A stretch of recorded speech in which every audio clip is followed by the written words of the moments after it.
7 to 9, it's Tingle and Co. What up, Lord? What up, Lord? You can call me him. I'm Shay Dixon in the whip with them RPMs. Gotta pull up to the chat and shit out to them. Not trying to ball like Big 4, then get out the gym. Monday through Friday from 7 to 9. When you see that notification, we about to go live. Hit this track and do your dance like you Karen Lacey. Run it back and turn Matthew to the house, baby. It's Tingle and Co. From 7 to 9. Come keep with the show. It's a new era. Let's get it, let's go. From 7 to 9. It's Tingle and Co.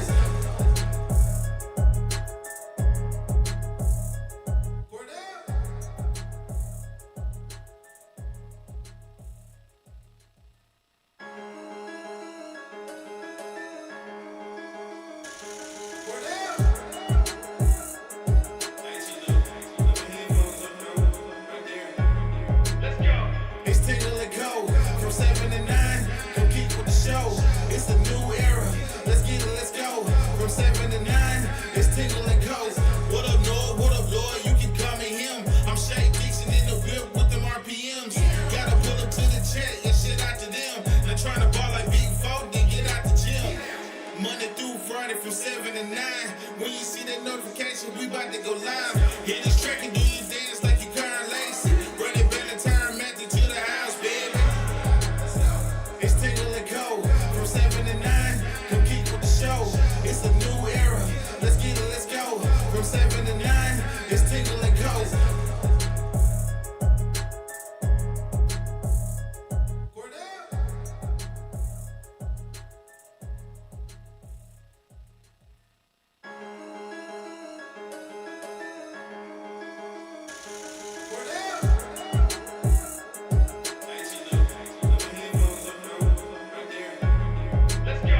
It's Tingle and Co. From 7 to 9. Come keep with the show. It's a new era. Let's get it, let's go. From 7 to 9. It's Tingle and Co.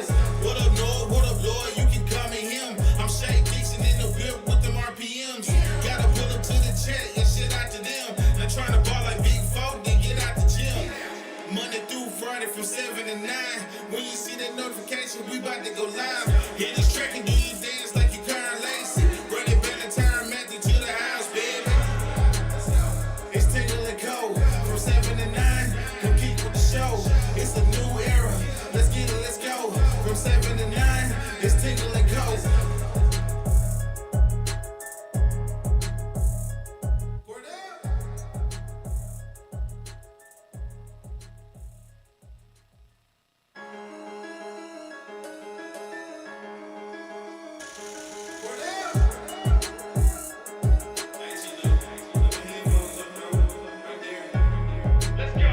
It's Tingle and Co. From 7 to 9. Come keep with the show. It's a new era. Let's get it, let's go. From 7 to 9. It's Tingle and Co. What up, Lord? What up, Lord? You can call me him. I'm Shay Dixon in the whip with them RPMs. Gotta pull up to the chat and shit out to them. Not trying to ball like Big 4, then get out the gym. Monday through Friday from 7 to 9. When you see that notification, we about to go live. Hit this track and do your dance like you Karen Lacey. Run it back and turn Matthew to the house, baby. It's Tingle and Co. From 7 to 9. Come keep with the show. It's a new era. Let's get it, let's go. From 7 to 9. It's Tingle and Co. What up? 7 to 9. Come keep with the show. It's a new era. Let's get it, let's go. From 7 to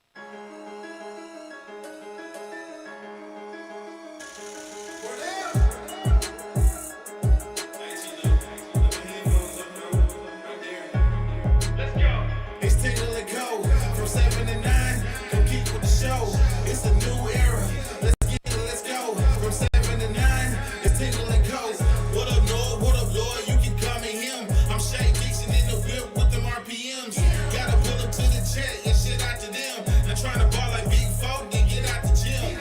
Monday through Friday from 7 to 9. When you see that notification, we about to go live. Hit this track and do your dance like you Karen Lacey. Run it back and turn Matthew to the house, baby. It's Tingle and Co.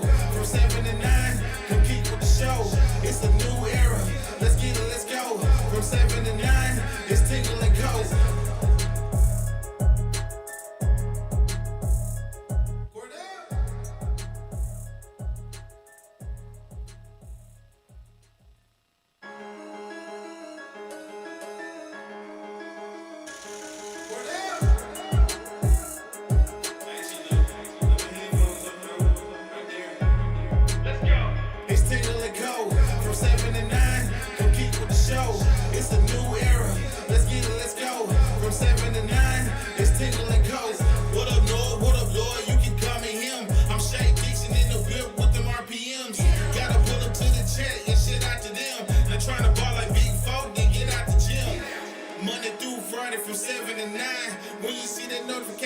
about to go live. Hit this track and do you dance like you current lace.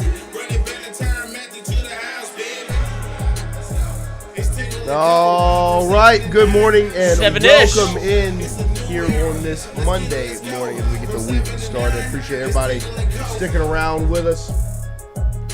As I see everyone in the chat, 7:10, 7:15, It was a holiday. Music only. Look, we got to get some things straight when we get this thing fired up. Look, we haven't get talked it to up each other you. for a while. We get it up for you. We get it rocking and rolling. We're going to be live for 2 hours. I can guarantee you that. I appreciate everybody joining us, hanging out with us here on this morning. Lloyd. Yes. Good morning to you. Good morning.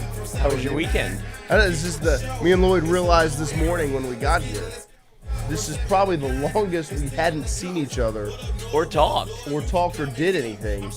Just like during football season, it was Monday through Friday, and then we do Saturday 7. stream and then Sunday show, and then like the whole deal. This was the first weekend we didn't have any of that. No Sunday show yesterday.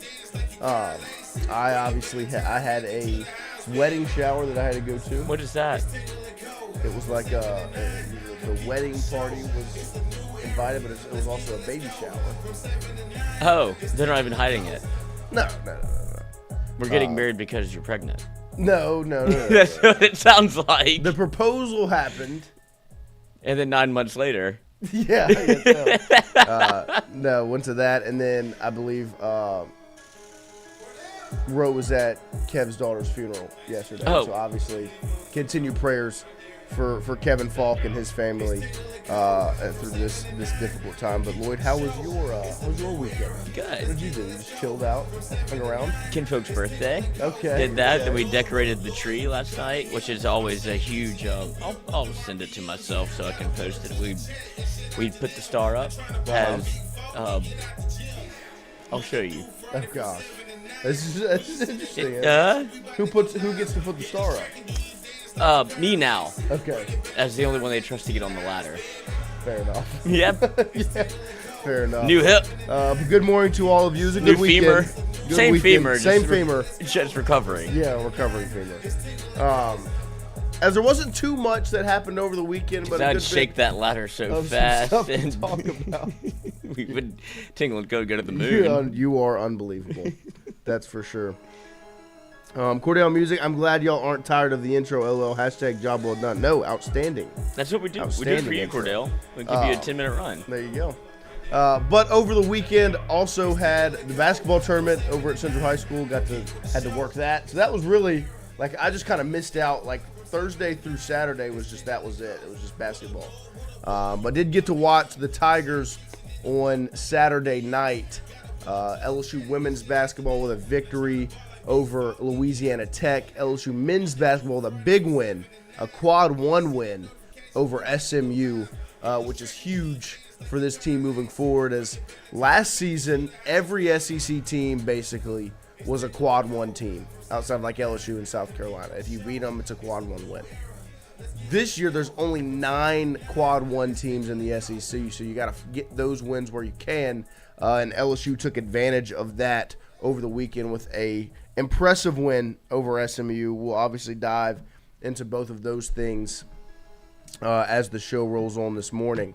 Some more shake-up LSU football roster-wise, as Aaron Anderson announces he will be a part of the East-West Shrine Bowl. And that ultimately, usually, means that he will be foregoing his final year of eligibility and entering his name into the draft, because that is more of a nice. That's our star. That's the star. So we picked this up in circa 2003 in Bourbon Street, as we all wanted to go to Rick's Cabaret, so they were putting out some promos, and my father grabbed it, and ever since it's been a mainstay of the Christmas tree. Instead of putting an angel on top, we have an angel on top. So this has been on the top of your tree for 20 years. Some people put an angel, some people put a star. Yes. We put it as, I'm sure her name is Angel. But shout out to her. I don't know what she's up to. Yeah, I'm sure she aged gracefully. Don't know who she is. No. But she's been on the top of your Christmas tree. Yeah, they didn't do a good job of branding it No, for well, her sake. I mean, Rick's did. It wasn't but for her. Rick's. It was for Rick. It was for Rick. I don't think that's her name. It could be Ricky. I.e. Could be. Could just be Rick. You never know. Yeah. What up, Rick? My regular. But like I said over the weekend, Aaron Anderson, he will be in the Shrine Bowl, which essentially means that is a pre-draft type of thing where you go and you play in one of those senior bowl games. So obviously, the best of luck to Aaron Anderson. Excited to watch him move on, but it would have been nice to see him in that Lane Kiffin offense. Where do you think he goes? That's it. I think he's going to test off the charts. Obviously, I think his numbers are going to be exquisite. But he is a smaller wide receiver. But I think when you just look at the potential of what he could be in the return game, how well he actually played the position of wide receiver. Second, third, fourth round. I mean, he's one of the guys that whenever you look at it, you go, whenever you get him, it's a steal.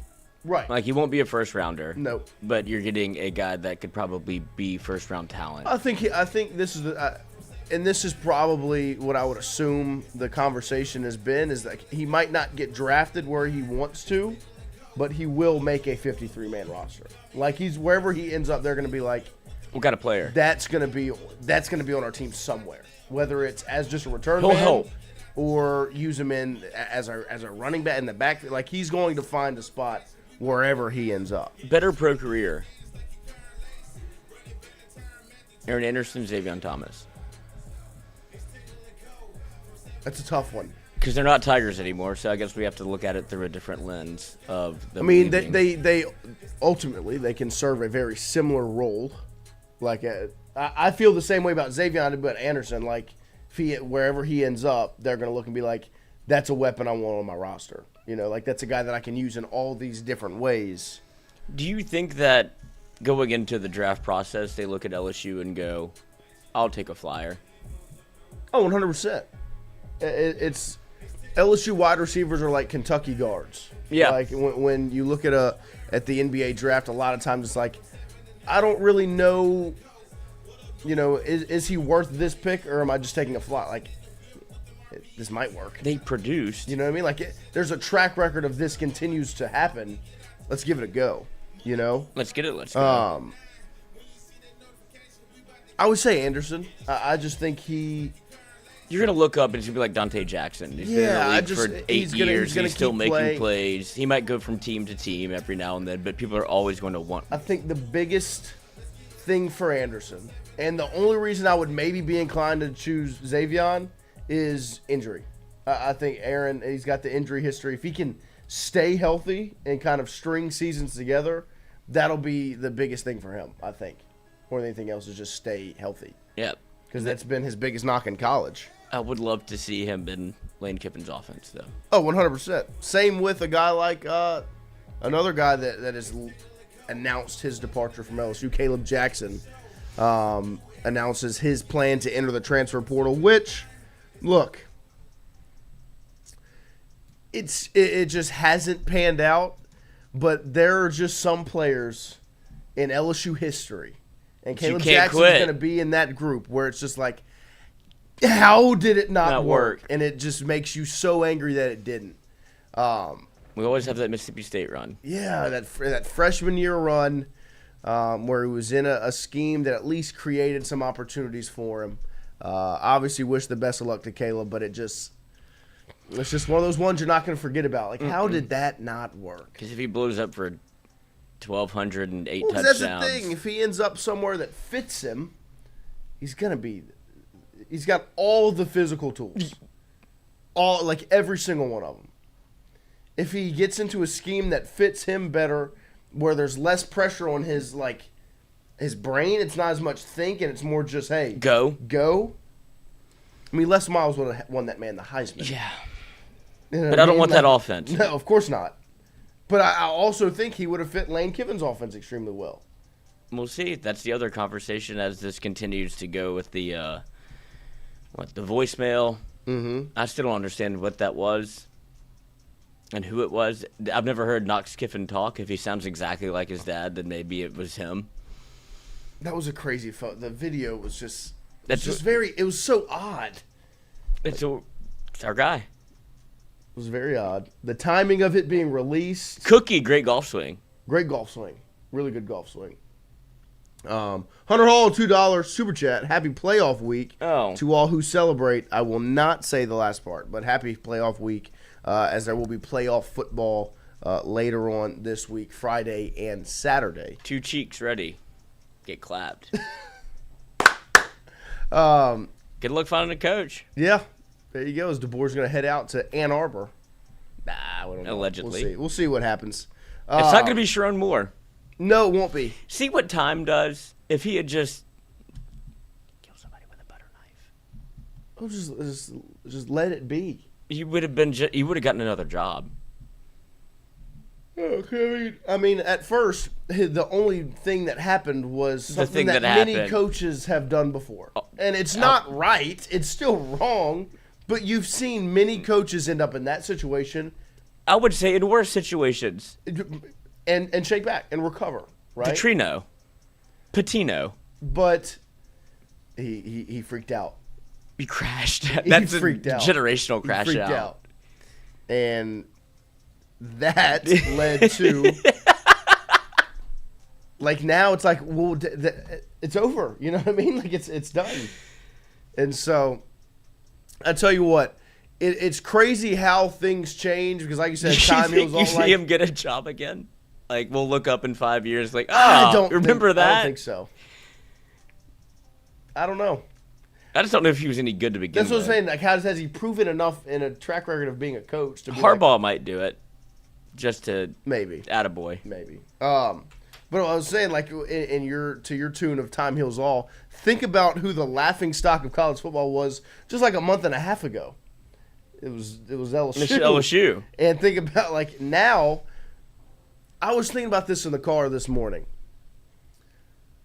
When you look at where LSU currently sits, and it's the title of on the thumbnail for today's show, I call it the perfect storm.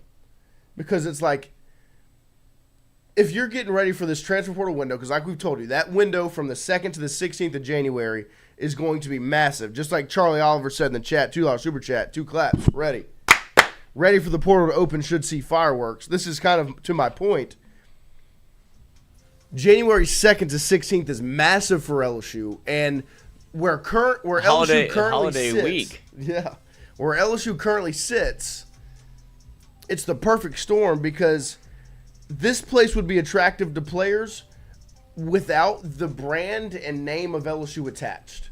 Just for an offensive player getting to play in Lane Kiffin's scheme and offense, and a defensive player getting to play on Blake Baker's side of the ball. Like, it is now an attractive place to play, even if you remove LSU from it. Like, if you just say, Indiana, hey, do you want to go play quarterback for Lane Kiffin?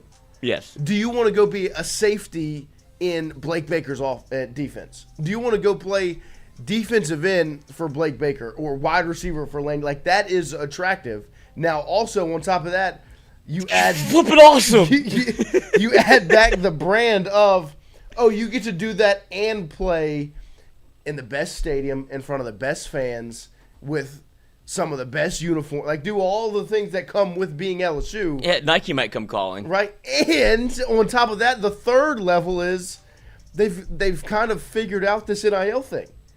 They've put themselves in a position where they have the money.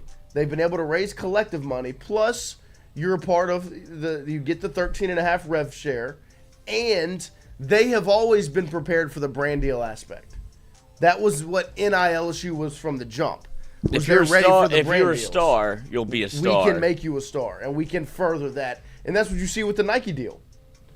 10 athletes get a Nike brand deal through LSU.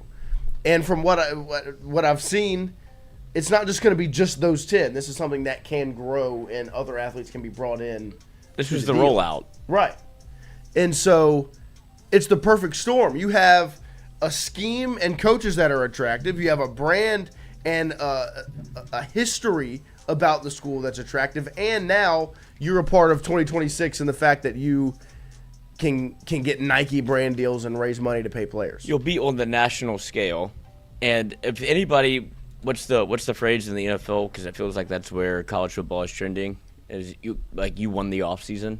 Right. If anybody won the offseason, whenever there was moves to be made, 17 jobs were open, some of them being very premier programs, Right. and now I guess you throw Michigan in that fold. But even prior to that, Florida wanted the guy that you got. Right. Ole Miss wanted to keep the guy that you got. They can't stop. Like,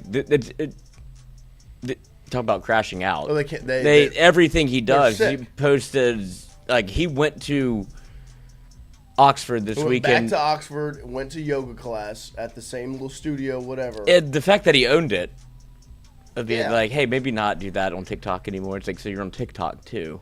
But, so this is our cross to bear. We're going to have to ride Yes. with, we're riding with Lane Yes. for whatever. It's better than the previous, man. It's a great, Yeah. you Ed Orgeron did, which could also still be in the fold. I'm not sure. Because Elijah Robinson in the wind.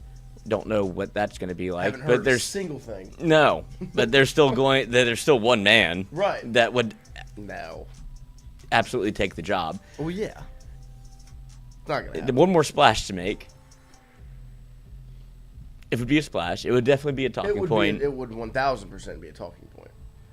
Another talking point on the same conversation, you saw Texas hired their running backs coach. Slapped a job. Jabbar Jalouk hired as the running backs coach in Texas, which is a big deal. Like, bringing LSU into account, because this is a guy that recruits the state of Louisiana, has connections in the city of New Orleans. He knows this state extremely well, and you pair that with a brand like Texas that obviously has the money, is a big brand, is in the SEC. You know, they're in a good spot as well. It's a good hire for them, but just from the standpoint of recruiting the state of Louisiana, which is right. If you're Texas and you look at it, you're like, they've done a good job recruiting like West Louisiana, like Southwest. Like they got the kid from Westgate that entered back in Derek Williams. They were able to recruit. They plucked a couple. But mostly from Southwest Louisiana, kind of right there next to Texas in the Lafayette, Acadiana area, right? This gives them a connection into Southeast Louisiana over in New Orleans, which, If you saw the dome, if you saw the dome on Saturday, I'd also like some Louisiana talent. I get it. I understand it. Yeah. And so it showed, like, okay, now there's a direct pipeline from New Orleans to Austin, right? And so if you're LSU, you're like, okay, we've got to make sure we have these things in order so that a guy like Richard Anderson, obviously, even though he's committed and signed to LSU, I'm saying a guy like him in the future, a Carr standout 5-star. They have an in. Texas has that in, right? Like they have an in more so than they've had before. Especially, but would you say that hire, if you're Texas, would you have waited? Because obviously See there's what the deal is with Frank? Yeah. He's going to, I mean, if it's not at LSU, somebody's going to hire him. Yeah. For the exact same reason you hired Jabbar Jalouk, who has a much less proven resume. If I'm Pete Golding and more, Ole Miss, like Rashawn Moore, like, take notes. If you just stay quiet, right, you'll get a job. Like, because that's something that's almost more boring than what, like, on the field. Right. That's a tough room to win back over if your mom, like, you just slapped a kid. Yeah. And nothing's come from it. Nothing. Nothing. Florida said mum is the word. Right. And then Texas said we'll take it because of what you offer potentially to us as a way in. And if you're LSU and if you're Lane, and I get that we're all like kind of waiting in the wings here for what's going to happen with Kevin Smith and Ole Miss, and they just need to lose. So all this can get figured out relatively quickly because if you win one game, it starts getting closer to January. Yeah, that becomes more of a, okay, wait and see game, sure. But then you'll have a,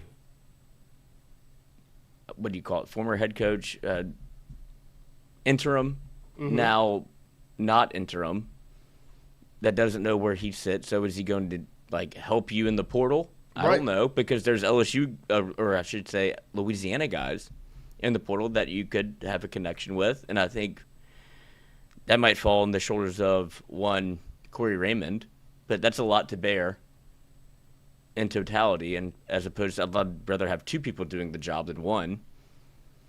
And so the more that it goes on with Ole Miss, if they continue to win, then you're like, I don't know what's going on. And this is the one, I guess, asterisk on the Lane Kiffin era as it goes is Frank Wilson or Kevin Smith, and there's only one way to figure it out. It's when this run is over. Right. I mean, you have a stretch of time now where there's this sprint bowl game, right? You have this week and next week. Prepare for that.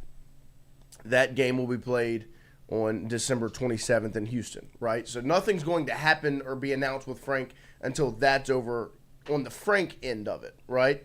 Then you're in a similar situation on Ole Miss's side, kind of like you said, where you also are kind of waiting to see what happens in Oxford with the Tulane game, and then if they play Georgia after, those situations are kind of where you're sitting and waiting right now.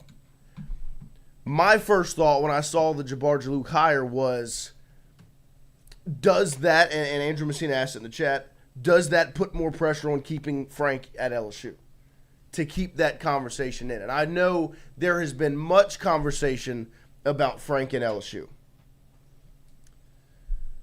Because it is true, LSU can win without Frank Wilson. LSU will survive without Frank Wilson. There has been this conversation about the fact that when LSU has won national championships, Frank Wilson has not been on staff. But it's lacked complete and utter context. Mm-hmm. Let's think about 2003. Let's look at that one specifically. Was Frank Wilson on staff? No. Okay, well, how did you recruit the state of Louisiana? Nick Saban was your head coach. Turn the page. 2007, right? You win before Frank is on staff. Majority of that roster, tell me if I'm right or wrong, right?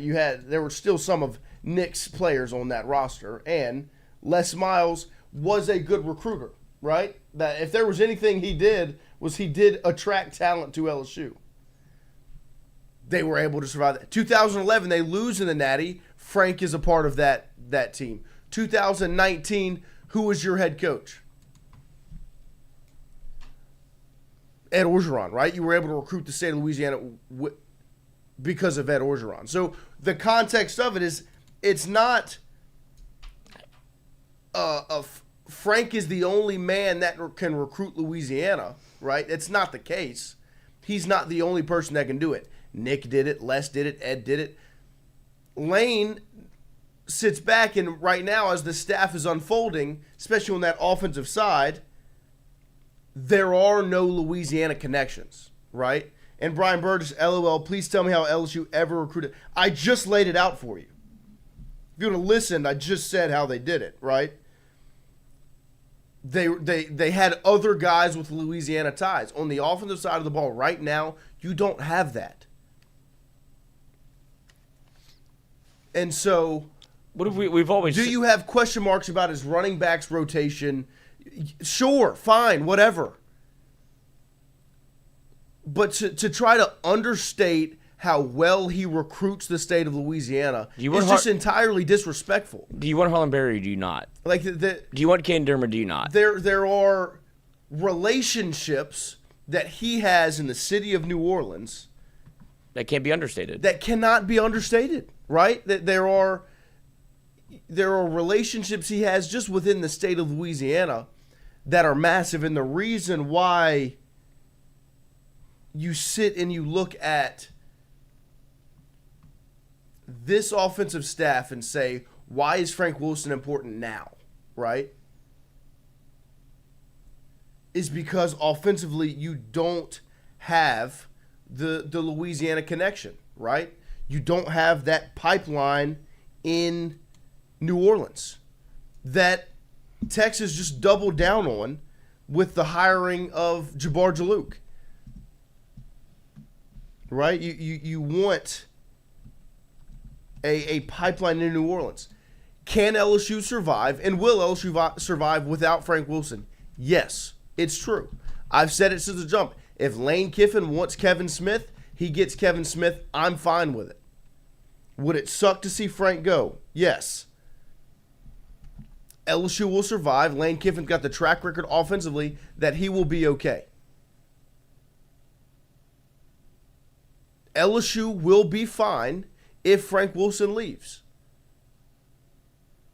But I believe it is in LSU's best interest for Frank Wilson to be on the staff. Because as of right now, offensively, you do not have a connection into New Orleans and the state of Louisiana from a recruiting standpoint. Lane does not have those relationships. The wide receiver coaches don't have those relationships. Right? They don't have that relationship on that side of the ball. And so I get it. I understand the development at the running back position, the fact that there haven't been the statistical seasons, and the first person that's going to reflect on is the running backs coach. I understand it. And I don't want to sit and be here that it is a Frank Wilson or bust scenario. If they don't hold on to him, LSU's broken. That is not the case. It's not the situation. LSU can and will survive without Frank Wilson. But when you sit and you look at that offensive side of the ball, there are no relationships in New Orleans. Now, those can be built, right? Those can be developed. As Lane Kiffin is here in Baton Rouge, they can grow, right? It's not like he has no relationships and he never will. He can develop them, right? But Frank is a great foot in the door, right? And so I feel like it is in LSU's best interest to keep him. But at the same time, two things can be true.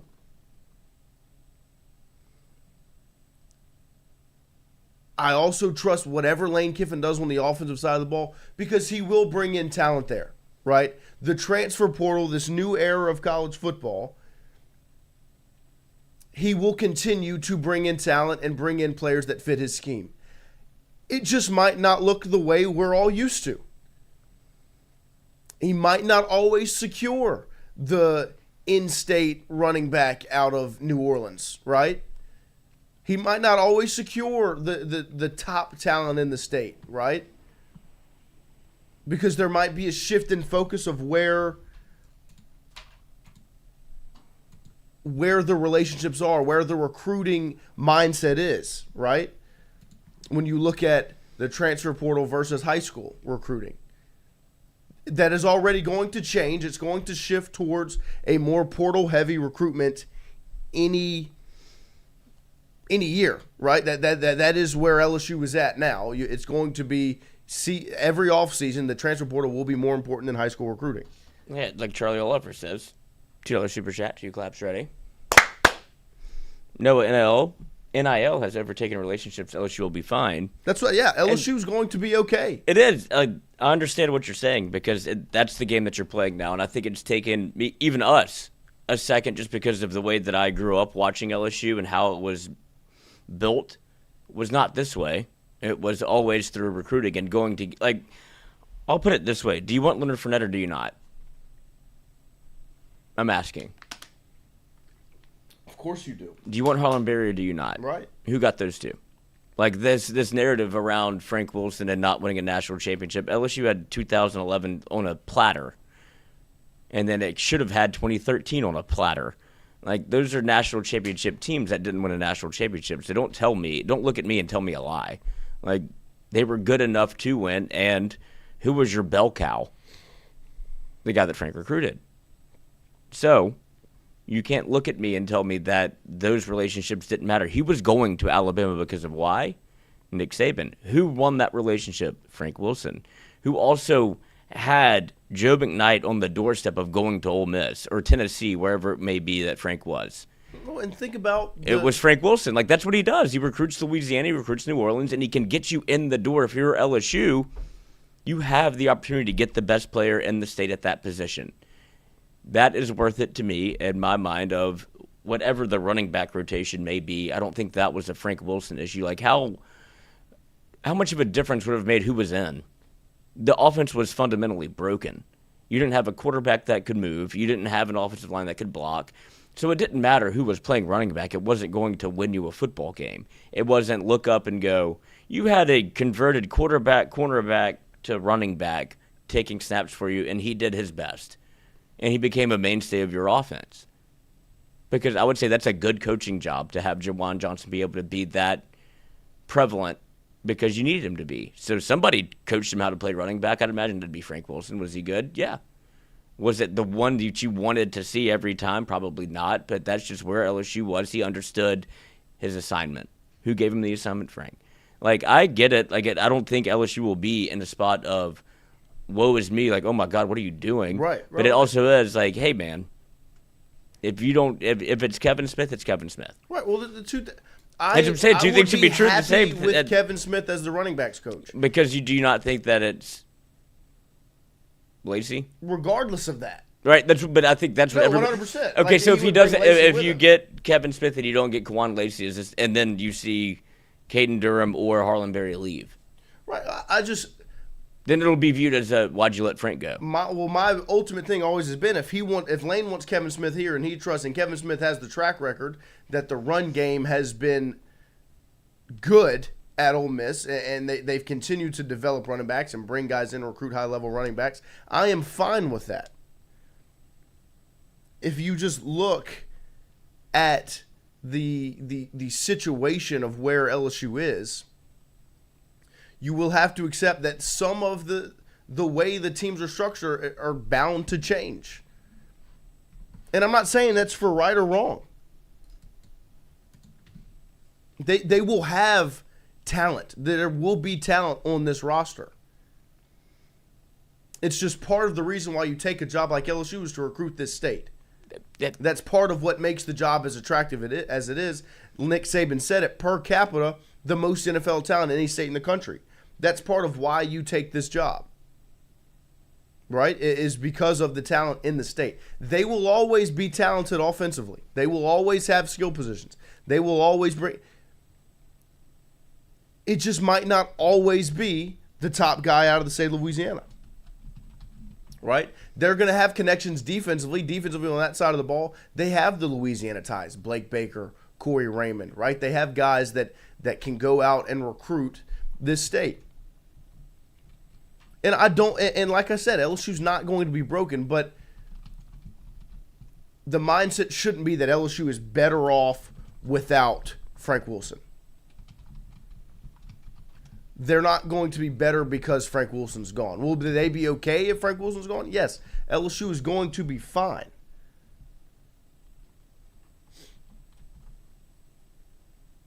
But they're not going to be better off without Frank Wilson around.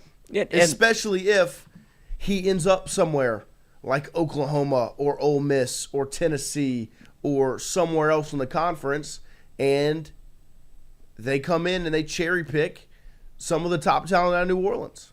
And this could all be like a moot point because of NIL, and it just becomes hey, you're the best player in the state. You don't play for LSU. This is the offer. And that's essentially how you got Lane Kiffin here. Was he talked about all of the contractual offers he received were, while he says he doesn't know what they were all relatively the same. What he did know was the amount of money he had to recruit and sign players, whether it be through the portal or through recruiting, was demonstratively different. And that's what LSU is now offering because it's tangentially tied to the state. It's the most important thing here as of now. The Saints aren't winning. The Pelicans are the Pelicans. So you look around and go, what are we going to put money into? They actually went 2-0 this weekend. And there we Saints go. and Pels won yesterday. I know, I saw that. How about that? But First time this year. Is it good? I don't know. But it's a product. The Saints are tying themselves to Tyler Shuck. Camaro will be, like, your stars are no longer stars. Your probably most notable figure is retired. And the other most notable figure is about to retire, like Cam Jordan. DeMario Davis. Right. Like, so what's your brand for if you're the Saints? It's horse racing, and that can't even get out the gate. But when it comes to LSU, that's what it seems like the state has gone all in on. And so, yes, you'll have money to be able to recruit it. And so maybe we need to change our thinking of, does it even matter? Like, and if you're Lane Kiffin, maybe that's what he's weighing the pros and cons of. We can get him regardless. I will always stand on the fact that Frank Wilson can open doors for you, but we can lock doors for you. It'll be a little bit harder without him around. Now, if he wants to not take an off-the-field role, that means he can't recruit, right? Can't recruit. I'm sure that you can find a way around that if we look at it in totality. And like let's all take a step back here and see like how this works. If it becomes, I only want the running back's job and that's it, then Right. I'm bringing my guy in. That's fair. Yeah. It's totally fair. But you did make your job a little bit harder because we've had people from the Florida area in the chat that have said, take Kevin Smith. Like whenever he was with Lane Kiffin, it's like he missed on recruits. Evaluation wasn't great. In Louisiana, it's a little bit easier. Did we all just not watch the state championship games? Pick one. You'll be fine. Just don't pick the center. No, I mean, I think that's the new world that we live in. The main point, right? We'll see how it pans out. It's just you can get into homes and to schools, and doors will be opened with Frank Wilson on your staff. That's the situation. Dawson. Lest we forget, like what happened whenever LSU did. I know this was an older era in which you didn't have NIL, in which it was like you were still paying players, but it was just done in what would Coach O say? We just need to go through the back door, now you get to go through the front door. But there was a time when LSU had to hire Jabbar Jalouk, and whenever they fired him, it was impossible to get back in. You had to mend those fences. Edo had to mend all of those fences by holding camps and doing all of these different things to let you know, like, look, this is a gateway we want to be a part of this.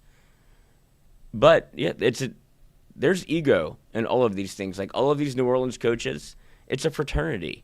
And Frank Wilson is the president still. Like whenever they hold a meeting, they call Frank. And that's somebody that you would want to have at least an inroad with. That's all I'm saying. Like, it's not saying it's impossible. But there's a reason that LSU has always had a tangential tie to somebody from Louisiana, to a staff that does have Corey Raymond, it does have Blake Baker. But at the head of it was when you're recruiting the state the way that it was Frank. And I'm not saying that you can't do it with just Corey Raymond. I just think it gets a little bit harder. That's all I'm saying. Like, I think you can look at it through different ways of, all right, well, just pay him. Fine. And two things are true. Like I said, I think it's best for Frank Wilson to be on LSU staff. But at the same time, if Lane Kiffin wants to bring his guy in, that's why you hired him. That's why you paid him. That's why Lane Kiffin is your head coach, to change what was broken, because you went 7-5. So you hired him to come in and to fix those things. And so how he wants to handle it, he should handle it, and I will be okay with it. If Kevin Smith is a running backs coach, I'm fine with that. I'm happy with it. But I don't want to understate the importance of Frank Wilson and that LSU is better off without him here, because it's just not the case. It's bigger than one position. It's bigger than just running back, right? He was the lead recruiter on Keelan Moses, right? Lamar Brown, he sat there, and whenever he was asked after he committed to LSU, what's your relationship like with Brian Kelly? He was like, I haven't talked to Coach Kelly too much, but I've been recruited by Frank Wilson. Right? That's a defensive lineman. That's the thing that people are missing. Right? Richard Anderson wanted to wait. He ended up signing without it, and credit to Kiffin and the staff and Blake Baker and their ability to get that done. But how'd you get in the door? It was Frank Wilson. It has changed. Money does talk now. More than relationships in some cases. But there still are the cases where relationships talk a bunch. So we'll see where it goes. We'll see how it develops. And I think that's kind of the biggest thing in limbo that you're sitting and waiting on right now, is where the running back coach situation ends up. Right? You sit and you wait through this bowl game period for Frank Wilson to be your interim coach, to continue to hold this thing together to close it out. And then you see what happens in Oxford with Kevin Smith and Ole Miss. Right? Like you saw that there was a term sheet there with Ole Miss. Obviously, that's not anything binding. It doesn't mean anything for sure. But we'll see kind of how it pans out in Oxford with Kevin Smith and what it looks like at the running back coach position for LSU, because that's all that's really left and waiting. But like we talked about, speaking of New Orleans, it was quite the week/weekend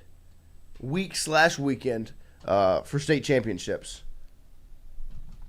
It was a huge weekend in the city as state championship games rocked and rolled. You started it off on Wednesday where Elijah Haven, the number 1 5-star quarterback at the Dunham School, led Dunham into the Dome for the second year in a row, I believe, where last year they lost right at the end.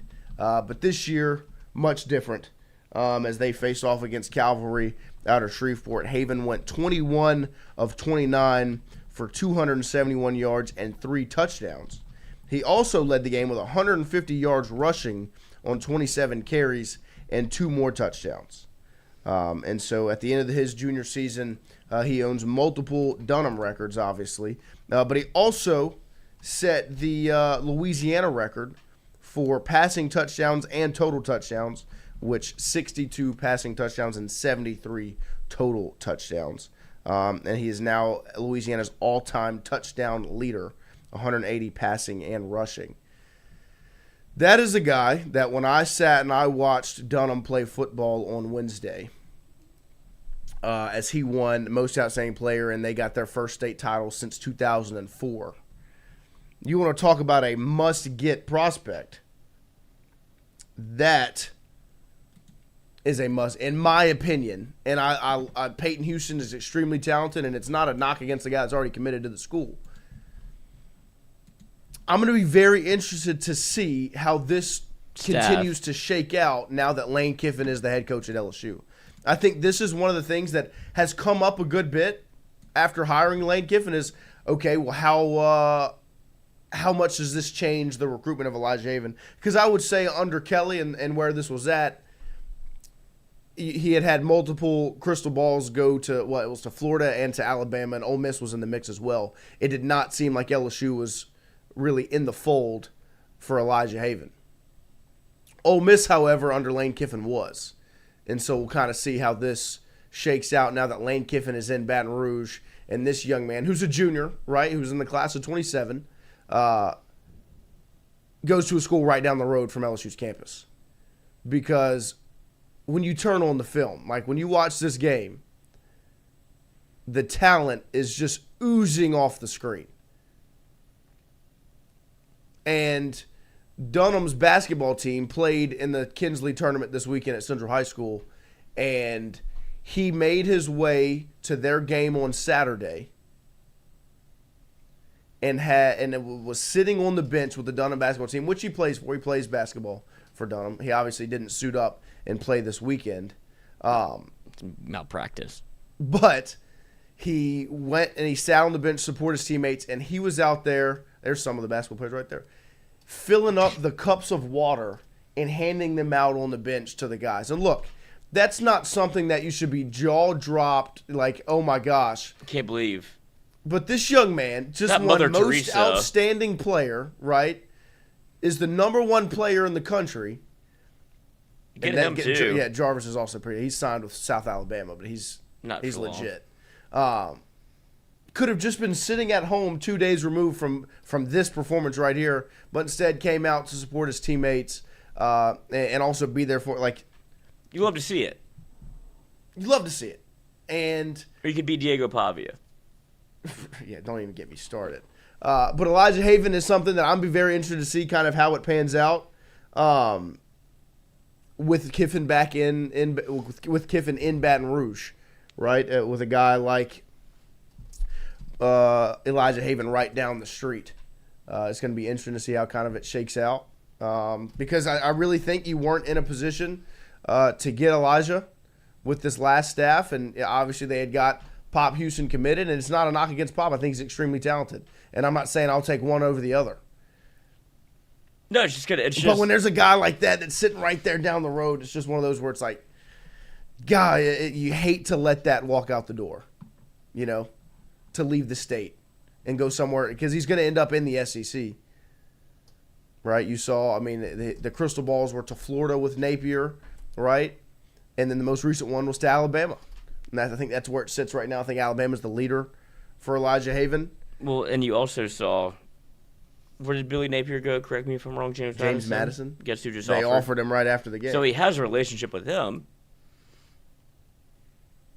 But, I always kind of do this where you harken back to a time of you have a 5-star quarterback in your state, and why would you not? But like you said, Pop has been recruited by this Ole Miss staff also. Like, it's the first one that offered him. The entire staff that came over from Ole Miss was a big part of his recruitment, so he gets to have both. Where It's like, oh, these people are also still interested in me, and it's my dream school. I don't necessarily think you're losing out one way or the other, but what he did when Elijah Haven basically was the offense. He impacted the game 51 times. He completed 27 passes, and he ran it 25 times. And I know the level of competition people will look at, like you're playing Calvary Baptist, like they're all accountants. I get it. But also Elijah Haven's playing with people that go to Dunham. He is the outlier. And would you want to see him against better competition? Probably. 100%. But I don't think 6'5", 220 is hard to spot. No, He threw for 271. He threw for 270 yards, 3 touchdowns, had 136 yards rushing in the dome. He scored 5 touchdowns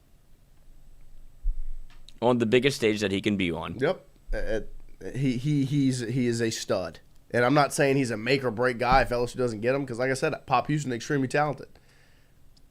I'm happy with him committed to LSU, and I'd be happy if he's LSU's quarterback. But it's stud right. It's funny how time changes things, right? Because LSU couldn't pay Jakeem Stewart. That's the only reason he left. And it's like, let this happen to another in-state guy. And it's like, now, well, you have a different you have a different coach that seems to find quarterbacks anywhere. So it's really maybe not that big of a deal. Or you can go get Bryce Underwood. I don't know. But it's always, now that it's changed, LSU's never really had this. They've never had this problem. You've never had quarterbacks like this that are I would say offensively, you've never had the opportunity to do something like this where it doesn't really matter. And so I'm just more so interested to see kind of how the recruitment maybe changes, or what goes on now that Kiffin's in Baton Rouge. Because it does seem like that Haven's not that warm to LSU, but maybe that's because LSU wasn't that warm to him to begin with. Right. No, that's why. That's what I'm most interested to see. Not saying it's a make or break recruitment. I'm just saying I'm interested to see how the recruitment kind of goes now that Kiffin's in Baton Rouge. There is a guy that also played over the weekend for Ruston on Saturday. Oof. Who, look, it was a rough end to the game for him. But you want to talk about being able to go from Trey Green to this, and 5-star tight end Ahmad Hudson, who had 6 catches, 179 yards, and a touchdown, and what was a rough loss to Ouachita, which I also do want to give some love to Ouachita. They were the 14 seed in that bracket. Wow. Made a Cinderella run, had to play. They didn't get a bye. They had to make a Cinderella run, and they won their games by a combined total, every single win, combined total of 19 points. They won by 2 points, 3 points, 6 points, 7 points, and 1 point. Like, they literally squeaked by every game. Competed. Pulled out. They were 5th in that district with Ruston and Neville and West Monroe. Like, they came in 5th and were able to come back and shake it back. But this guy, Ahmad Hudson, is an absolute monster. And you want to talk about one you keep in the state.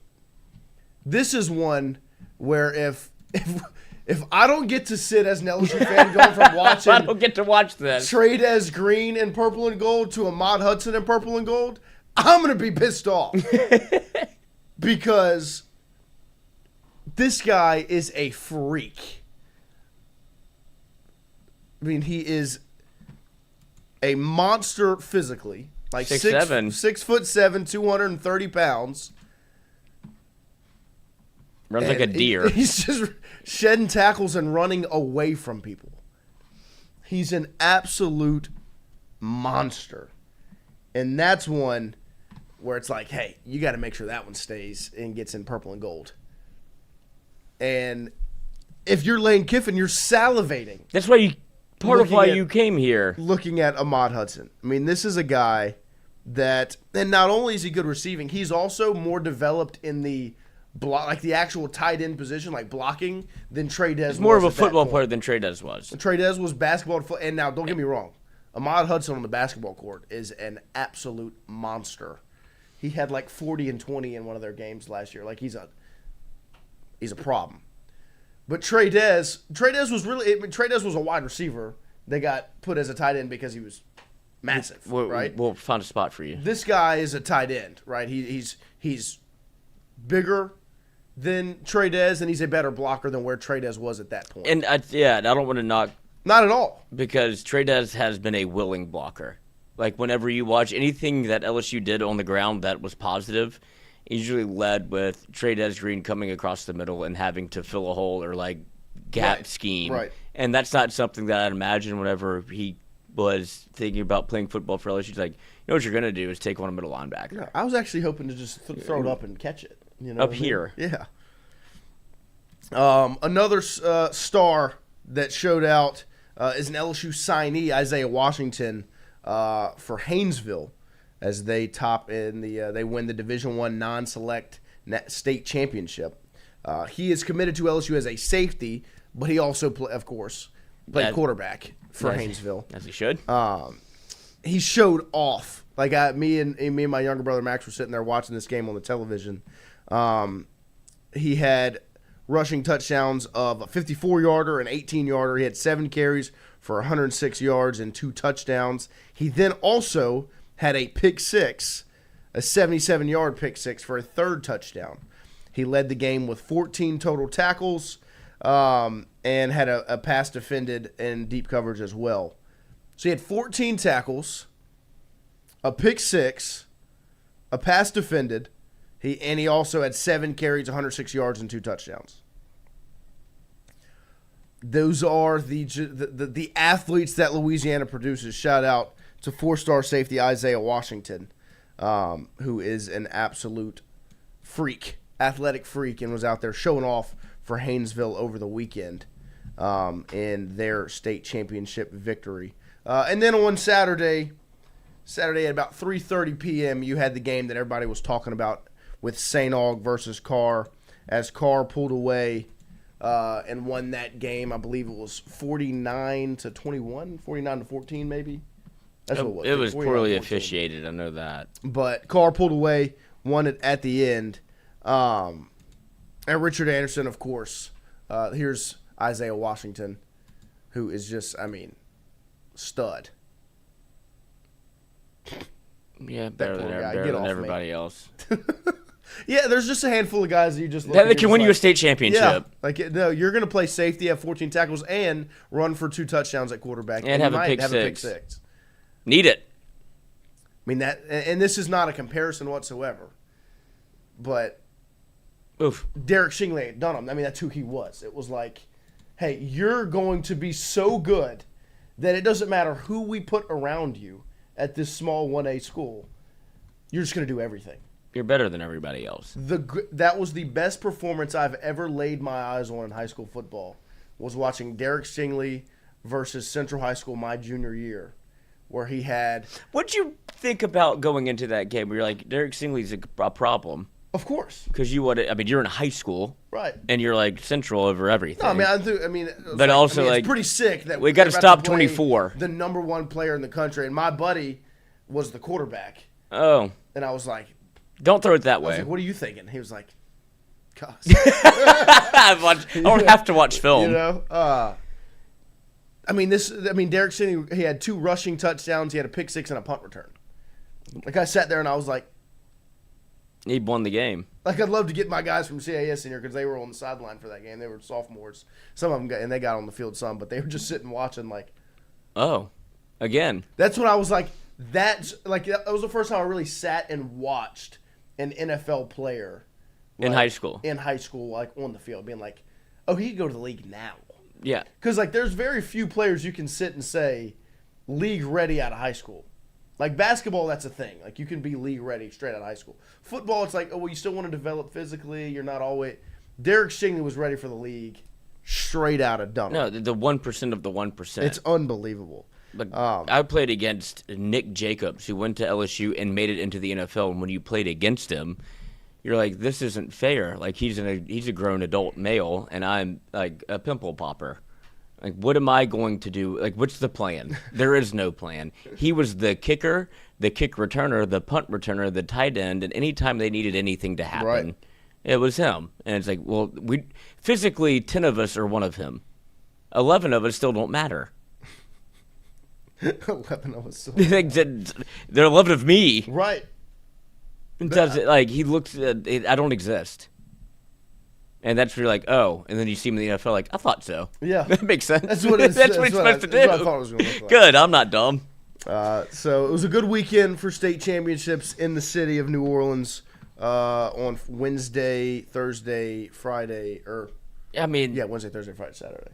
And shout out to whoever does the LHSAA, not for how they do it, but for getting them on like that you could watch it. They got it up this year. Last year it was a disaster. It was a little shaky, a little bit of a mess, but they got it up this year. They had it rocking and rolling. Credit to the LHSAA network for getting it done this year. I watched it on YouTube. Somebody was streaming it. Oh yeah. Mm-hmm. And he put himself in the corner.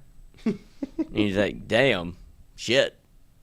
Car's pretty good. I was Car's like, yep. pretty good. Yeah, they are. Car's pretty good. And that was I was talking to some people over the weekend, and I was like, isn't it crazy they had 15 guys for signing day? They're like, yeah, that was just early signing day. They probably had 15 more in February. I was like, I mean, if you watched probably. Like, it really is. Whenever you're like that talented where like Richard Anderson is he's elite.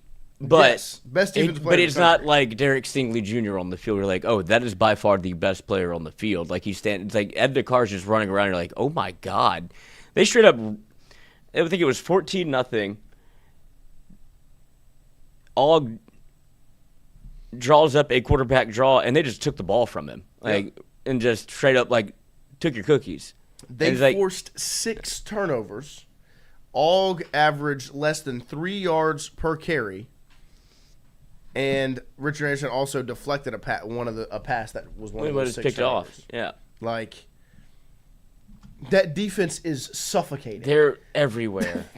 It's unbelievable. Like It was fun to watch, to be honest. Oh my god! It was like that. Like you would think going into it, like, oh, Edna Karr St. Aug, and it's like Edna Karr is head and shoulders better than everybody in the state. Right. No, I mean like they are dominant. It is a dynasty that is there. Like they dominated Ash last year. They dominate Aug this past Saturday, and like Show me my opponent. But this is my thing is, it's not going to stop. It's just going to re-up. Like next year, it's going to be more of the same. And they have the they're just the coolest ever.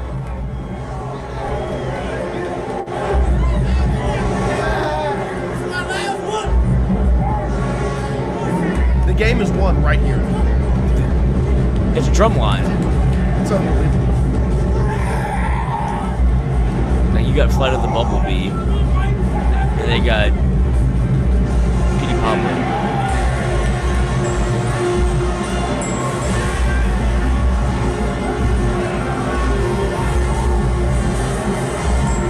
Every camera in that place. Oh, that mean you go for that. Yeah, I mean, yeah. It's like this. I mean, this is the main attraction. It would be different if they weren't good. But Yeah, like not you do only that, do they- and then I'm a dog walking. It's like you are dog walking me right now. Yeah, like, I don't want to be like that. There's a parts of football and competitive sports where it's just like, oh shit. Oh, and they're good. Like it could be cool, and they're like, oh, but it's nothing. It's No, like, I mean, oh, they've earned that. Yep, I'm gonna sit here and watch too. Not only do they get to to look awesome in the walkout. Uniforms are great. The uniforms are great. Band fucking rules. And they're going to. And they're all 15. Yeah, I got 15 going D1. Like, yeah. Just get these 48 minutes over with, and I'll go back to geometry. They are impressive. Impressive. Another big state championship victory for Edna Karr. Congratulations to all of the state championship winners over the weekend. Got to be just the coolest moment ever. And one of the questions I wanted to ask, because we were just talking about Washita Ruston, and I asked you before the show, and I also want the chat to answer.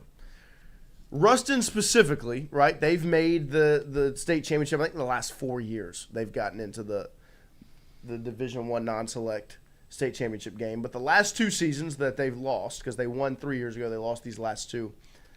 This year they lose right at the end, 21-20, as Ahmad Hudson is running away, makes a 5-star play, and one of the kids from Washita, I wish I had his name down because shout out to him. Make a play. Made a play, ran up behind, punched the ball out, fumble, game over. They lose that one by 1 point on a last play time like that.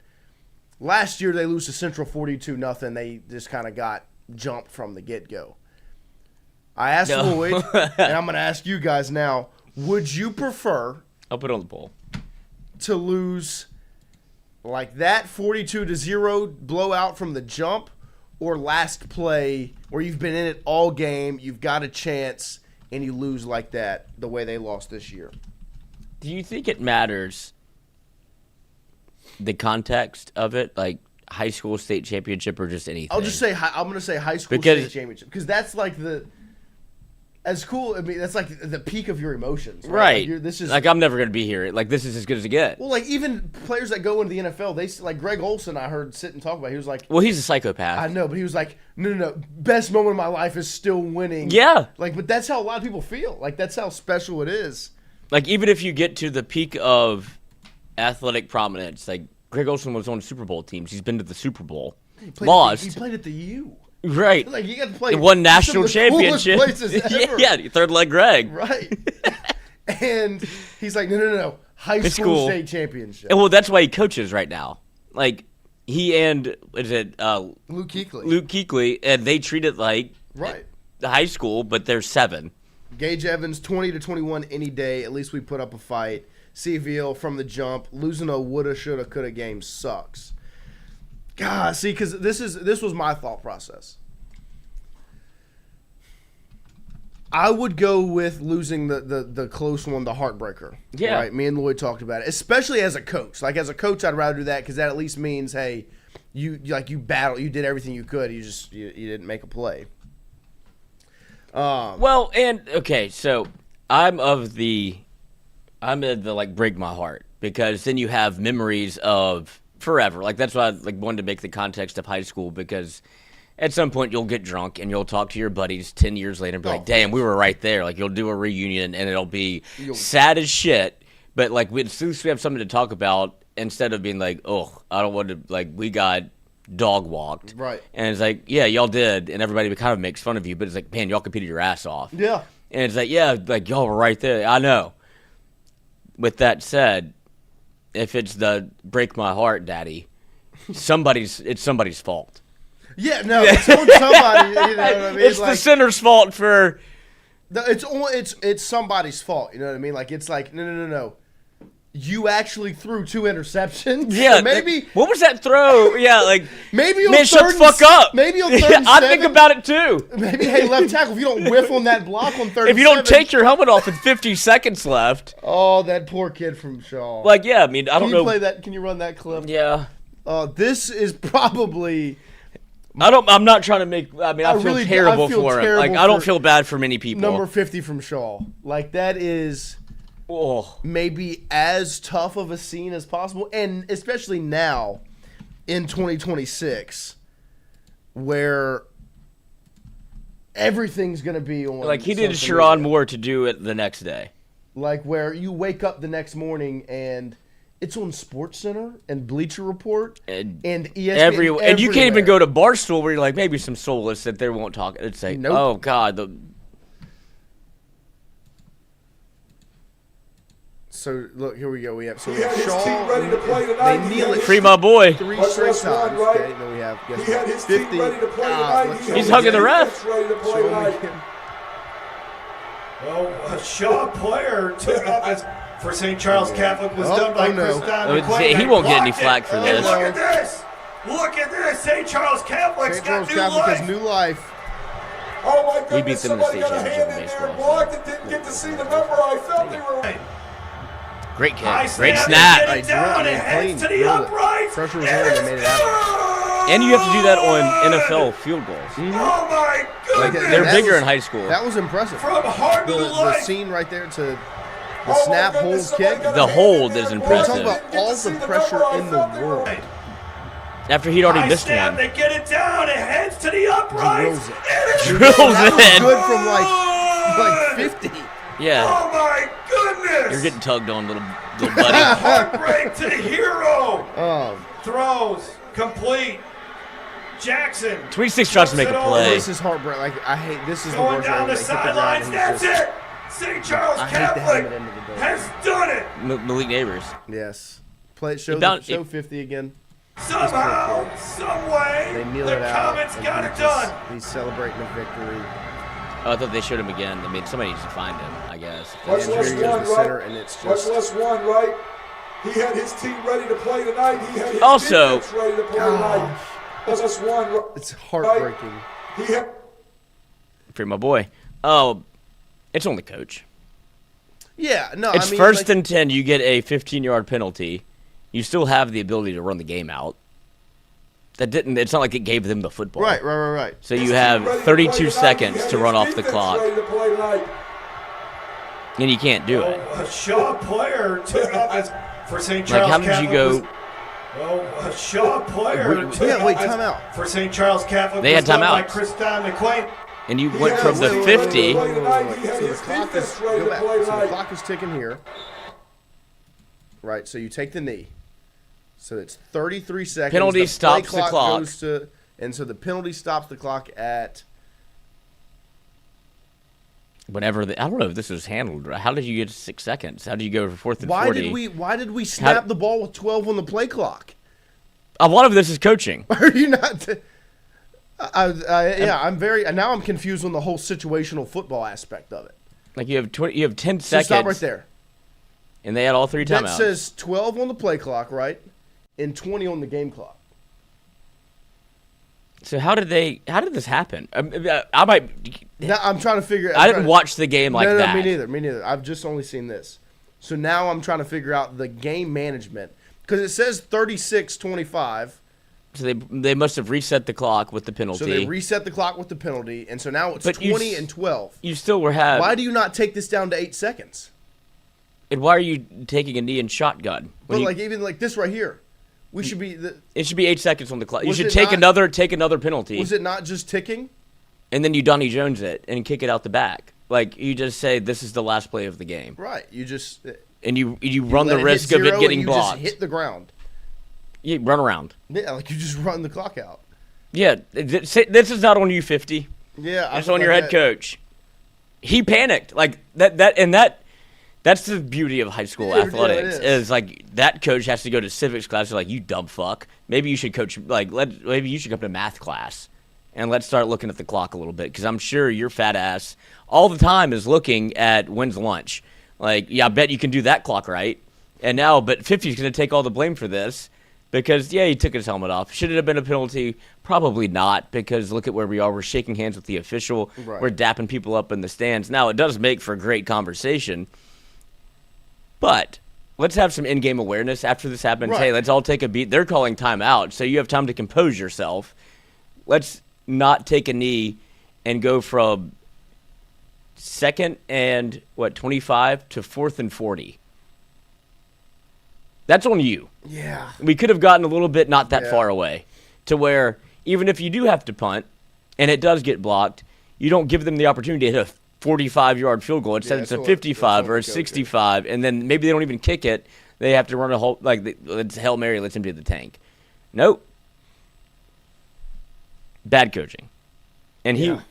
That is brutal. Brutal.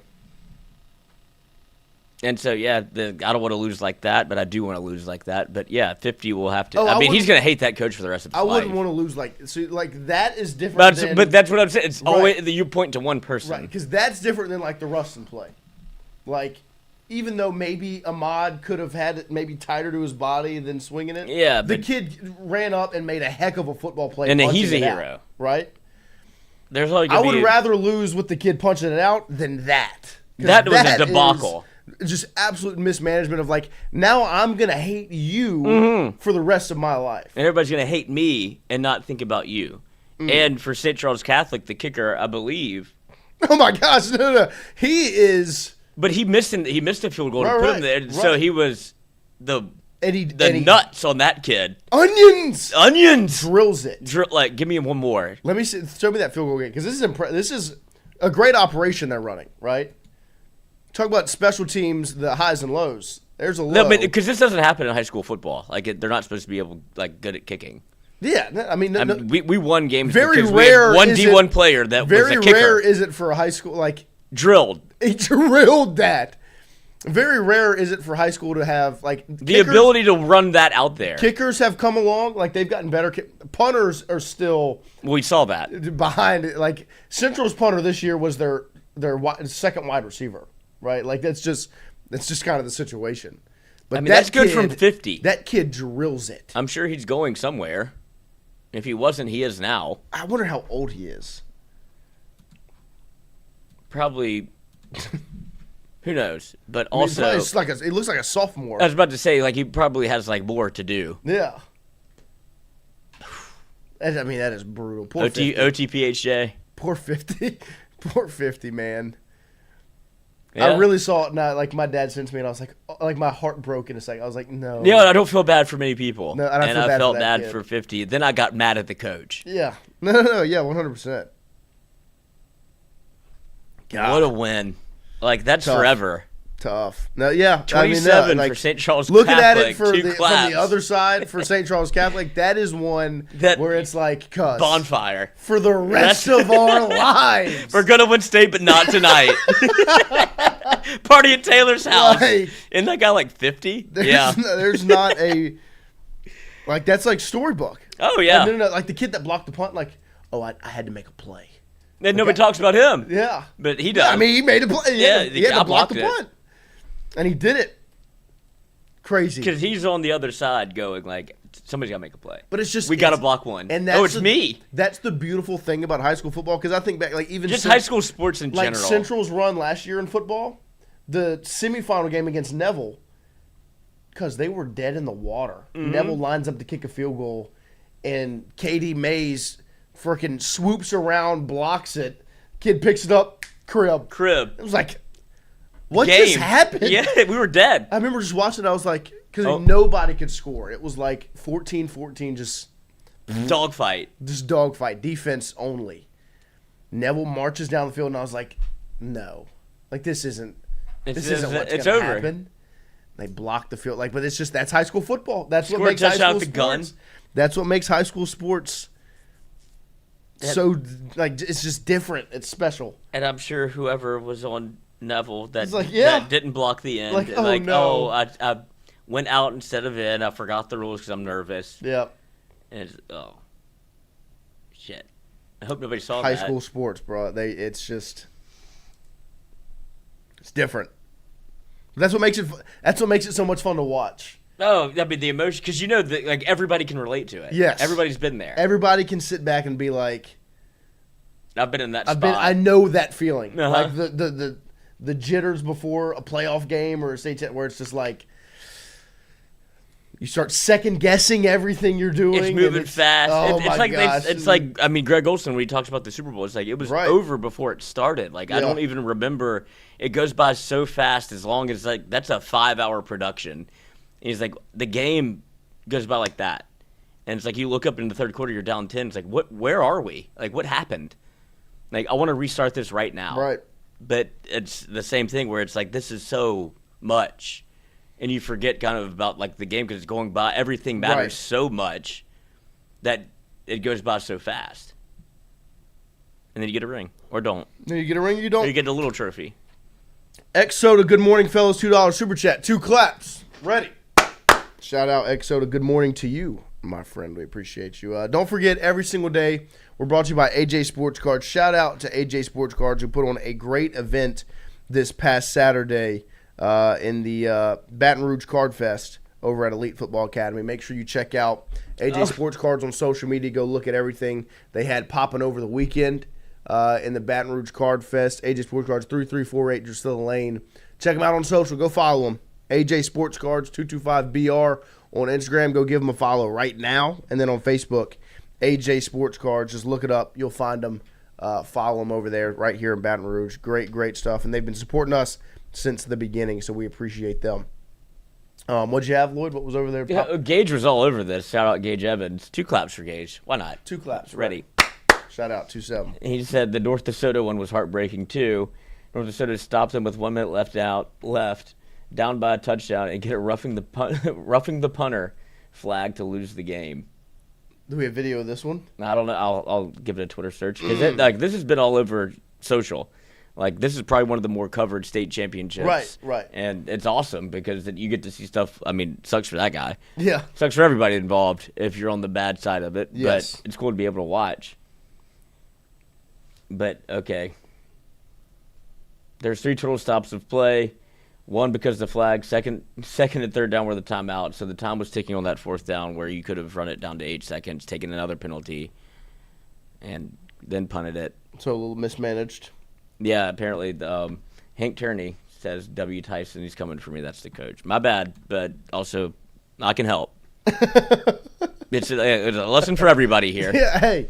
I'm not the smartest man. We've seen some clock management. Yes, that's why it grinds my gears. It gets you fired up.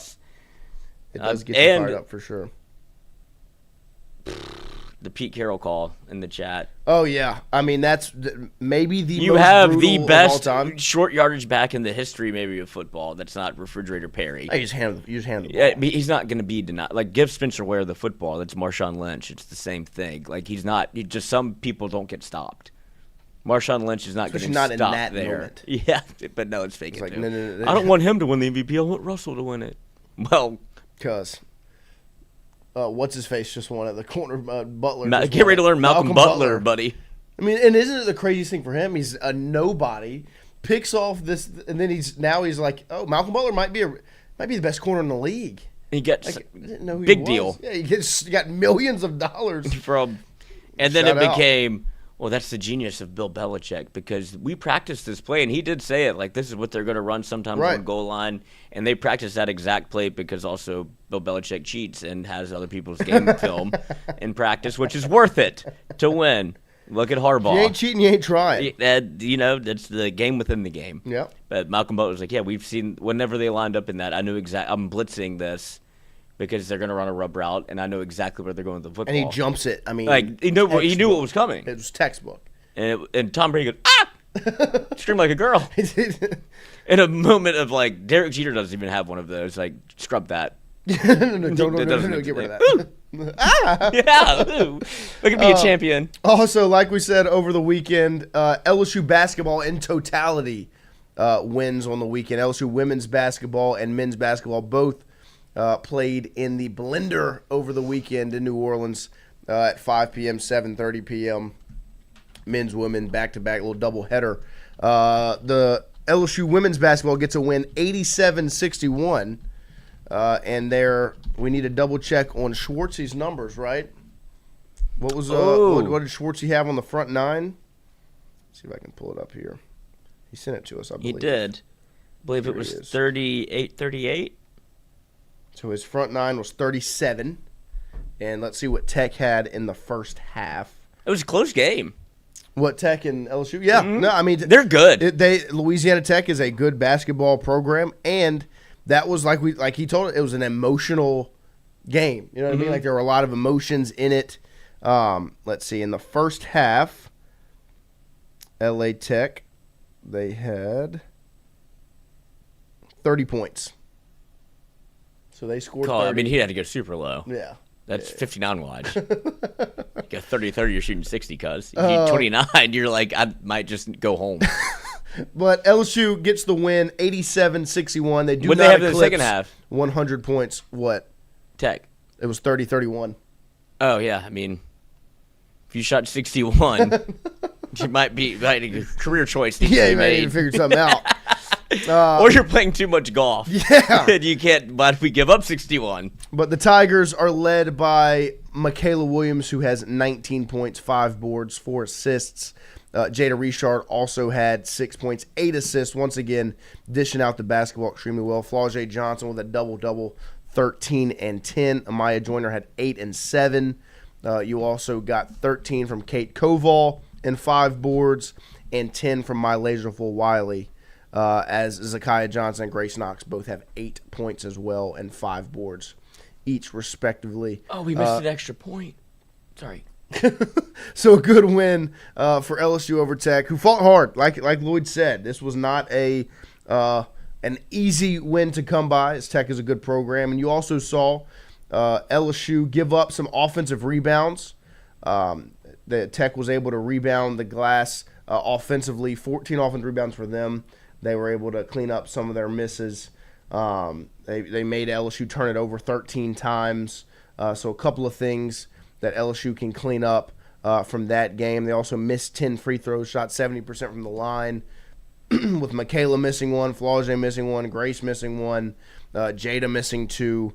You clean up some of those free throws, that's 10 more points on the board. They get you to almost 100. So just a handful of things there. We'll obviously talk to Schwartz this week about the game and what they took away from it in their victory over Louisiana Tech as the Tigers continue their undefeated streak as they will roll into SEC play at the beginning of January with a couple more matchups on the docket. The big win over the weekend for LSU basketball is LSU men's basketball, however, as they win 89-77 over SMU, who was 9-1 going into the matchup. This was a quad 1 win for the Tigers at the time. And really what it came down to, it was kind of the opposite of their last Power 4 matchup, right? When we talked about the Texas Tech loss, what did I say the reason for the loss was? They didn't make shots, right? LSU couldn't make shots. They didn't knock down 3. McKinnon was like 0 for 7 from 3, and Sutton didn't make a 3. Thomas made 1. They were like 1 of 18 from the three-point line, which is just not conducive with winning, right? They've done a much better job of not turning the ball over, rebounding the glass. They do a good job. They're not making some of those same mistakes they made last year, but you got to make shots. That's how you win in the sport of basketball, is you make shots. Well, they did that over the weekend against SMU. They shot 62% from the field, 47% from 3, 83% from the line. They turned the ball over 12 times, which is a higher number, but last year, I mean, they were skating on like 20 and 25 turnovers occasionally. They won the rebound battle 31-29. And they had 17 assists, so they moved the ball around well. And the reason why you have 17 assists is because you have Didon Thomas Jr., who had 16 points, 12 assists. And then the real reason that you were able to open this game up and win the way you did is Max McKinnon did what he's supposed to do, right? He was able to score the basketball. He scores 22 points, 8 of 9 from the field. Lloyd, what did he shoot from 3? 6-7. He shot 6 of 7 from the three-point line. And this is what I was talking about with McKinnon, right? When he's on the floor, that's what you need from him. He's got to make open shots. And they were able to find him, get him open looks, and he knocked him down. He scores 22 points there. You also had Markel Sutton, who kind of showed off a little bit his ability to score. He had 23 points, 12 boards. You also had Pablo Tamba, who's the ultimate glue hustle guy. 14 points, 10 rebounds. He had 3 offensive boards. Sutton had 4 offensive boards. They just played all around a very good basketball game. SMU, like I said, they're not SEC, top-end SEC caliber opponent, but it's a good Power 4 win, quad 1 win, and you saw LSU able to score the basketball. They made shots. They made open shots. That is what is going to be of the utmost importance for this team moving forward, is when you're open, can you knock it down? Because you have a point guard that's going to take care of the ball and is going to swing it around and find the open guy. You have bigs down low in Nwoko and Sutton and Tamba who are going to rebound the ball, right, extremely well. They'll give you second chance opportunities, but they'll keep it at one possession defensively. All right, so you're not turning the ball over. You're not giving up too many second chance points on the other end. Well, then what it comes down to is, can you make open shots? Because one thing this LSU team doesn't really do is they're not trying to turn you over, right? They're not really pressing up all that much. They're not overly aggressive on defense, trying to get breakaway layups and get freebies, right? A lot of LSU's points are coming in half-court sets, right? They are DJ Thomas creating plays, getting open shots for people, and you got to knock them down. And that's what they did to get the win over SMU, led by Max McKinnon, DJ Thomas, and Markel Sutton, who combined for, 61 of the 89. You also saw, you had 14 from Pablo Tamba. Nwoko had 8 points. Rob Miller fouled out, but he had 4 points in that game. You just saw really a really good performance and showing from LSU that they can take into the remainder of December into January when SEC play starts. And really, the biggest win out of all of this was they had an opportunity to get their get back after an ugly loss to Texas Tech, get some momentum back after your first loss against a Power 4 team, against another Power 4 team that's 9-1. That's a quad one win. They went and made that happen. Shout out to Matt McMahon and the crew for getting a big win over the weekend to roll into some momentum through the remainder of December into January. Because in January, it's going to be a big month for us with SEC play getting kicked off for LSU men's and women's basketball and the portal opening up. It's going to be a busy January. But you got that video of the Tigers? 2-0 in the blender. Come on now. Welcome to New Orleans. For the first time since the 2012 season, the Purple and Gold returned to the Big Easy for college hoops with another SEC ACC matchup as the SMU you jealous of Mustangs Max tangle up McKinnon? with your Fighting Tigers. I'm always jealous of LSU. When I watch The TV, guard I gets don't back to Thomas, That flips it eye to looks McKinnon, right hand in there. his face, but the three ball is good. that's what I always remember. Another slam on a putback is Awesome. Pablo Tamba. Baseline, gonna be a tough shot, but it goes for Markel Sutton. Working on the big guy, got a step on it, goes on the left hand, scoops it up and in. Deep three. This is smooth Max butter. McKinnon knocks down. California. Thomas goes in, lobs it up, and Yeah, I mean, he doesn't need to go to 6 or 7 Here's a every lob. game. Oh! But it would be like, it's sitting at 35, 40%. LSU avenges last year's loss in Texas to SMU here inside that's the the thing about Smoothie King Center. 11 right Horn there. sounds, and this one's in the books. 11 is going to find you when you're open. Like, that's one thing about, like, if you're open, he's going to get you the ball. Knock him down. What did they say? Make or miss league? Basketball's a make or miss sport. That's what it is. Got to hit shots. Imagine there's 18 played the difference. We'll see what they can do. I'm very intrigued because I think most people Keeps you feel involved. similar. The reason why this is a good win is because it at least gives you some momentum and keeps you intrigued before they get into SEC play. Because that's when push comes to shove.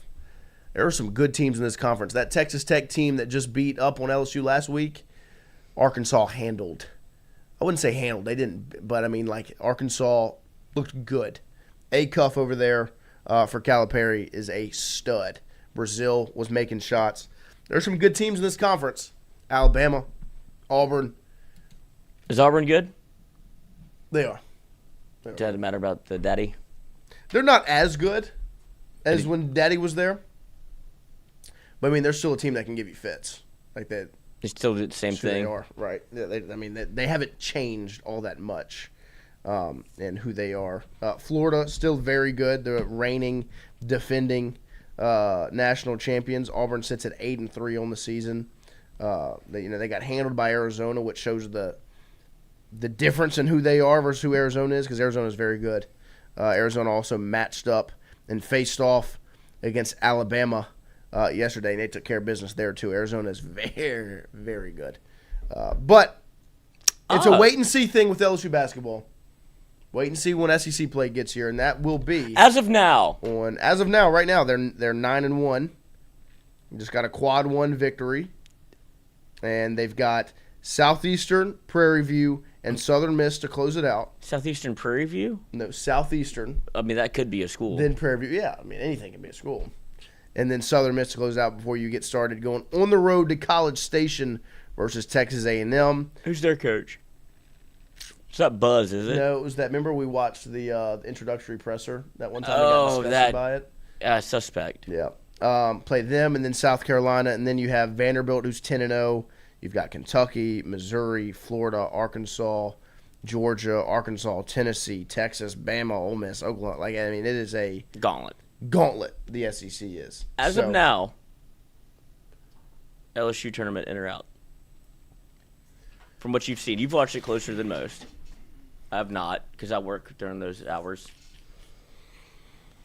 Where they currently are, right? They've had a very good non-conference, right? Going 9-1, your one loss being to a ranked quad 1 team. You just got, you got a Boston College win, Power 4 win. You got an SMU win, Power 4 win. And the good thing about this team is they do the little things right. They're not turning the ball over. They rebound well, those sorts of things. They are physically prepared for the Southeastern Conference, I feel like. They have bigger bodies. They're not completely outmatched from an athlete perspective. Nwoko has a legitimate, he's put together. Tamba is an SEC athlete. Sutton is put together. He's a grown man, right? Thomas is an SEC caliber point guard. It's going to come down to if you can consistently put together performances where you make shots. That's who they are. They have to make shots to win. Because you have a point guard that's going to get you the shots, you're going to take care of the basketball, so you're going to get shots. You have to knock them down. And I know that's a pretty vague way to talk about the team, but that's just who they are. They get into They're just not going to out-athlete you. It's not right. LSU women's basketball, I would say, is the opposite. Right. You look at the backcourt, they force turnovers. They force the issue. LSU men's basketball, as of right now, not so much, right? And so they have to make shots.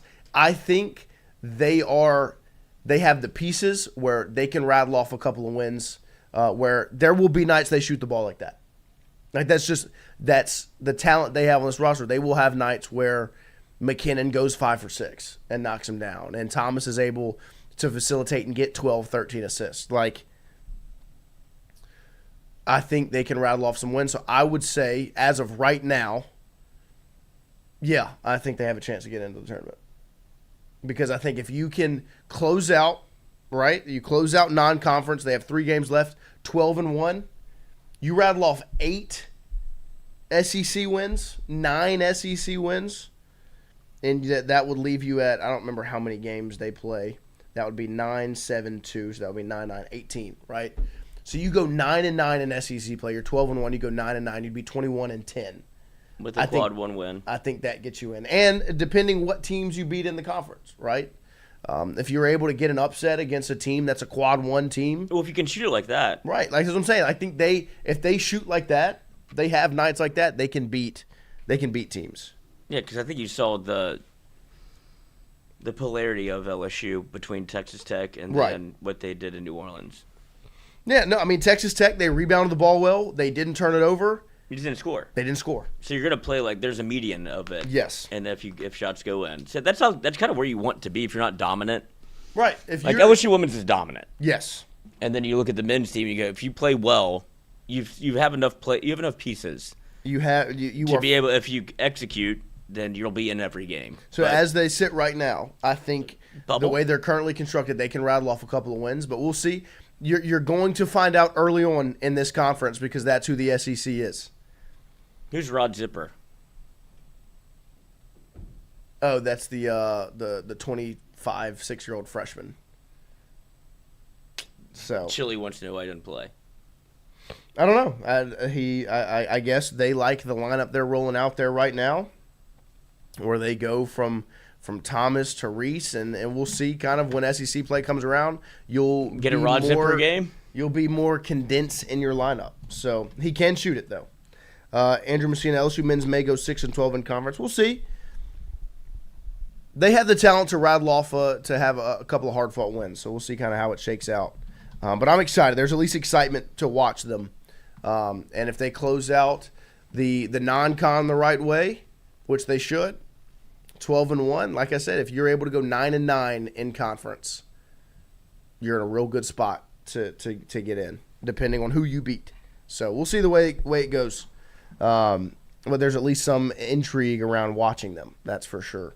Also over the weekend, like I hinted at to Lloyd, it would be nice if Christian was here because this would be him all day. You went 2-0. You went 2-0 in New Orleans yesterday. The Saints get another win over the Panthers as they win it right at the end, 20-17, and then the Pellies are streaking. Oh, As they go back-to-back wins, they beat the Trailblazers on Thursday, 143-120, and then they get a win against the Bulls last night, 114-104.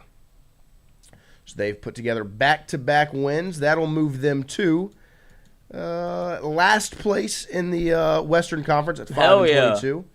They're now 1.5 games back from the Sacramento Kings.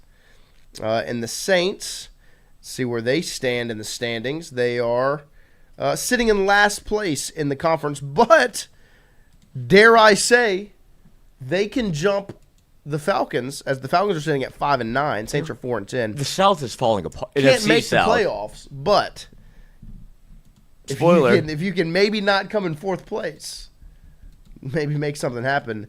As the Panthers and the Buccaneers are both sitting at 7-7.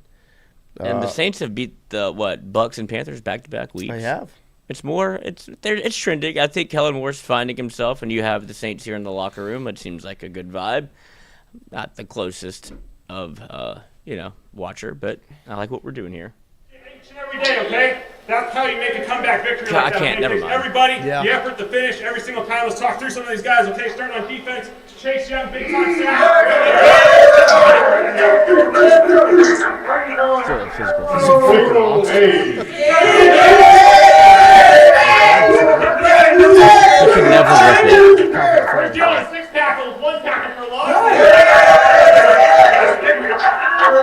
Too many game balls. All right, let's go offense. CO, 6 catches, 85, and a touchdown.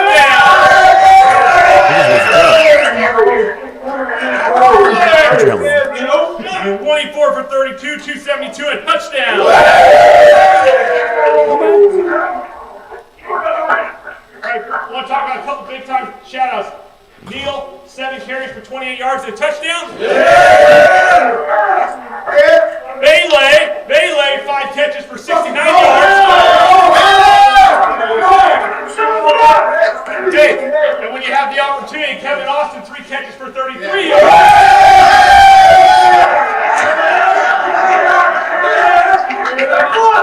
But you know what the last one's all about. Charlie, here we go.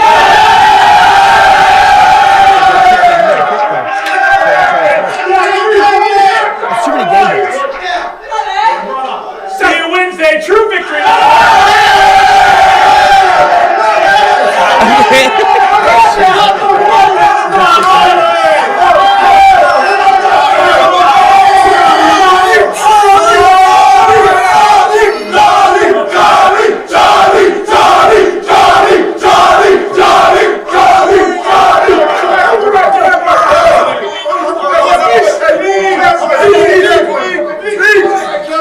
This game ball is as much for Zach and Kay on our physical protection team. Oh. We have the best operation. We have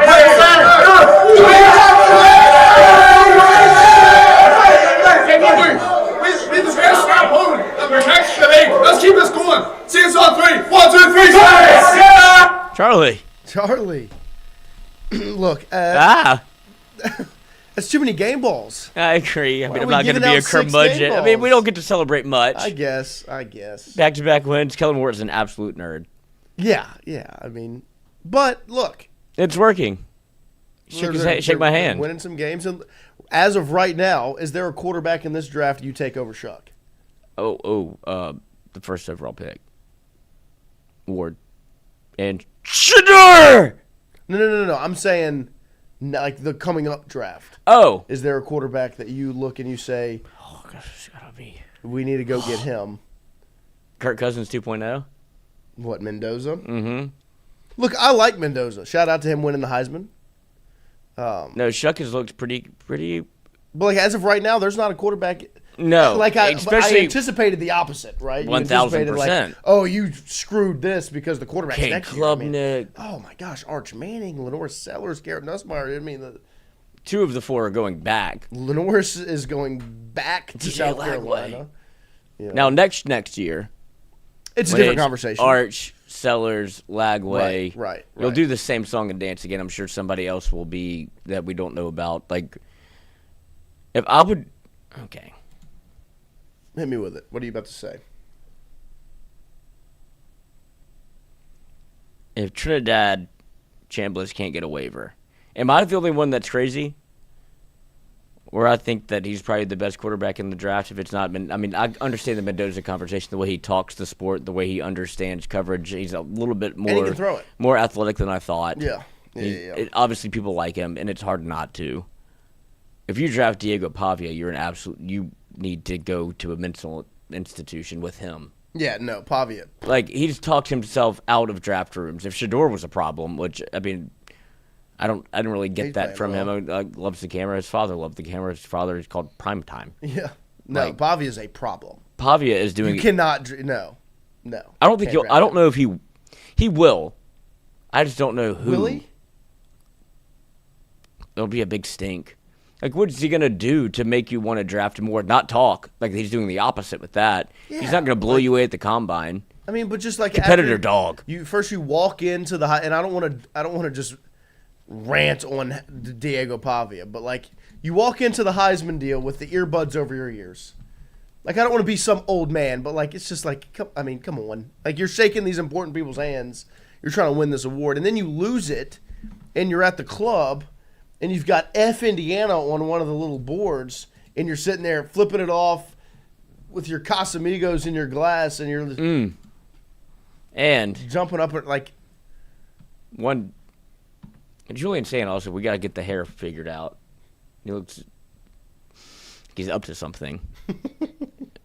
He looks like he's gonna buy Coke from Pavia.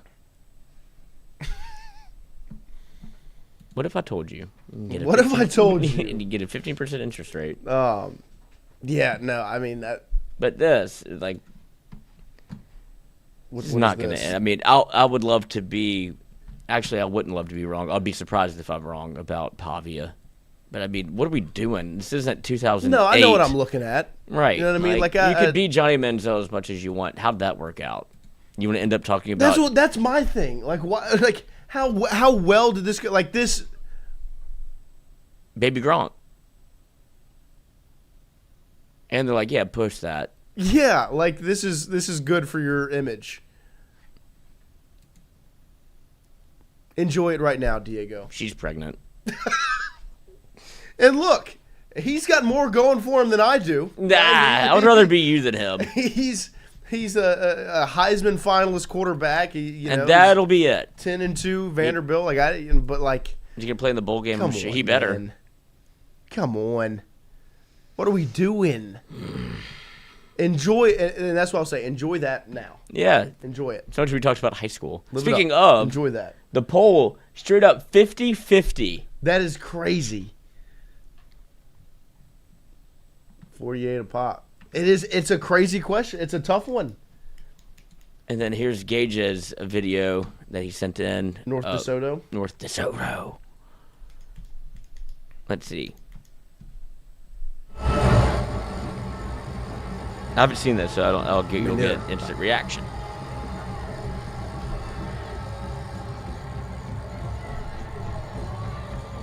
.38 looks like he's gonna make a play.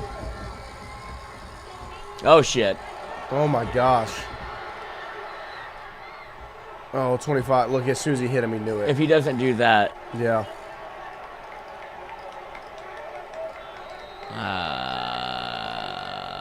soft. Can't reward them for what the snap. This guy. Yeah, bro, crumbled. Bale did it on purpose. Talk about freak Oh my out. god. No. Oh, man, that's tough. And the worst part is the emotions, right? The emotions 32 of, is telling you right now. Yeah, well, I'm just saying, like, the emotions of 5, first of all, the long snapper, that freaks out and launches it over this guy's head. Look at him run down. Oh, okay. But think about if you're 25. Look, he got down the field, though. Look, he's No, going to make a play. He launched off the ball, right? Think about if you're 25, you see that, you are like, oh my gosh, I'm about to go make a play. Do I need to? Like, I'm about to go hit him, right? And then he's able to get the kickoff, and you just can't slow yourself down. I think he was going to go down anyway. I don't know if that's just that. I hate that call. I do. Like, truly, I know that it's the rule, but he barely hit him, and this is tackle football. That's incidental. It's not, and his leg's back down. It's not like he hit his leg. The guy's leg wasn't still like. I think if 25 doesn't do that makes you want to throw it. You look guilty. Well, yeah. I mean, you snitch on yourself. Yeah, he did. Oh, I something hate to learn that. from. I hate that call. He did though. not hit him very hard. I hate that call. That is so soft. Like, come on. That's kidding not a penalty. me? Terrible flag. Yeah, that's not a flag. I mean, Yeah. just You every hold day of the the flag. week. You can't. Would you rather throw that flag or the flag 150?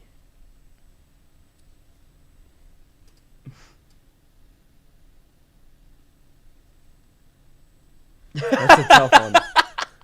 You have to throw one. Oh, that's a tough one. The flag 150 should have been inconsequential.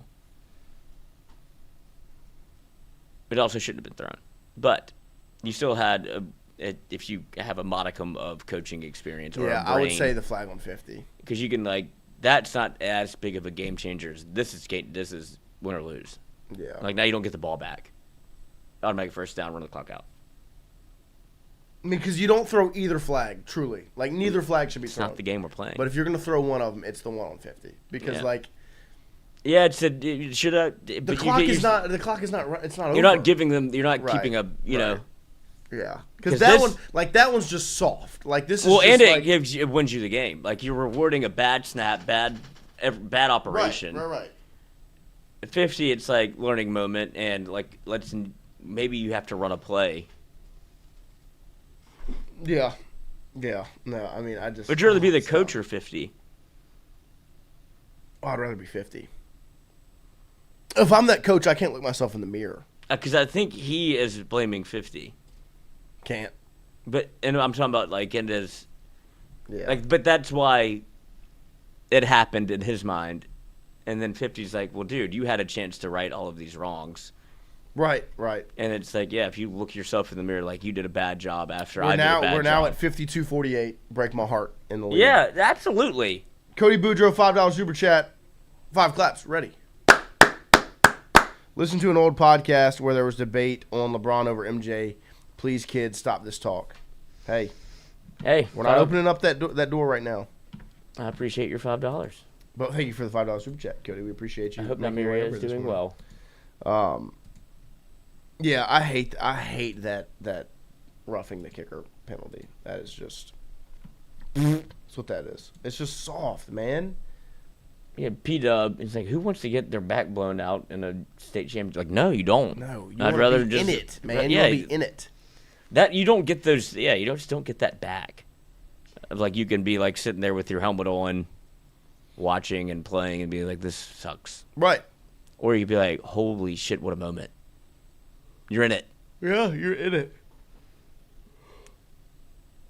I mean, there's obviously ways to lose it emotionally at the end. Like there's Okay, well, no, There's we just saw self-inflicted like it's mistakes. somebody's fault. right. There's self-inflicted mistakes. There's Pressure, just really good plays. bad coaching. You know what I mean? Like, imagine if There's like your best player trying to make a play at the end of a game that or you got your cornerback in coverage when they're number one receiver, and it's just a guy that goes up and makes Good on a good. catch in great coverage. Like, what are you supposed to do about that? I would say you connect athletically. Amen, brother.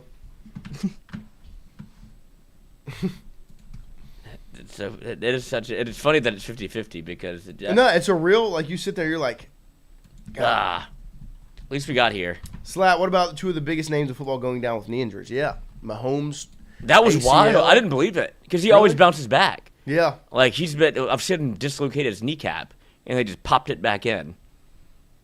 And he's like, we just don't do quarterback sneaks And then anymore. Micah Parsons goes down. Yep. Turf. Tough, man. It's tough. And Jerry Jones over there, the big winner. Especially with the Packers, where they actually, like, Well, they were actually playing for something. And Joe Burrow is not great right now. Because they keep asking about this retirement. It's like, who, why do y'all think I want to retire? Like, I just don't fucking like losing. Yeah, I'm just pissed off. I'm not happy that I didn't get to play the entire year because I think we have a pretty special group. And then you have Jamar. Phillip Rivers. That was awesome. Was that not crazy? Like, tell me he did not look like a grandfather on the field.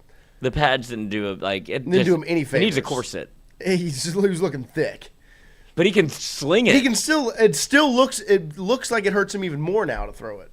He's never looked like. No, it's always looked like it hurt him to throw. It's always been a weird delivery. Yes. But he's one of those, like, I guess he's in, like, Riley Cooper conversations now Right. because of the body type. Yeah. But it's like, go, I can throw again. Do it. Yeah, I'll I do can it do it. again.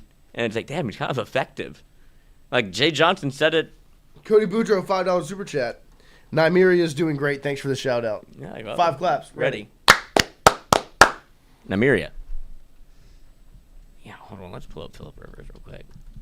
Because it's like kind of what you thought he would do, though. What?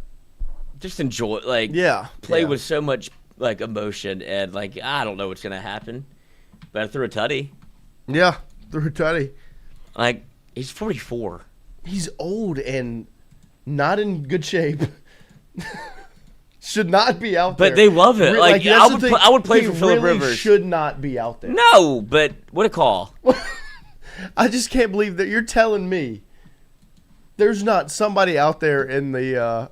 But it, guys, He looks like Madden. It's hilarious. Ugh. Boo! It's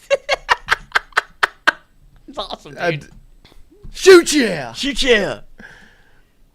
That'll get you freaking fired up. I'm freaking loving it. 99-yard touchdown. 99-yard touchdown. Hey, man. Screw you. Hey, screw you, buddy. I mean, I'm just happy for him. Hit me right in my freaking knee. Like, the funniest thing is like you would think he has to have like we're moving to Indy and I already live here. Like your wife, like, you sure you want to do this? Like, right. It's not a conversation. Pack up the van, and we're going. We're going to Indy. We're going to Luke's Hole. Let's see. Shoestring catch, Circus basket catch. catch, circus catch, And a snow cone. bang. I know about baseball. Yeah, you do. Teabagging, storm. Oh. Trap. The Wings, the Mercury, the Storm. And I already used my guess. It's 4D. What city are they in? Red Wings. Oh.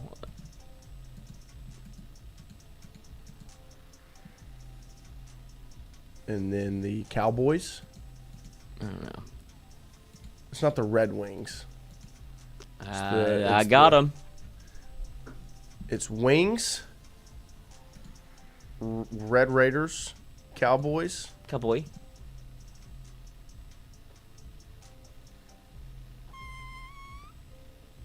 What are you on right now? What do you mean? Like, why are you picking these? Texas. Detroit? What are the Wings in Texas? Dallas. WNBA. Mm. It's also like the Mercury and the Storm are also WNBA teams.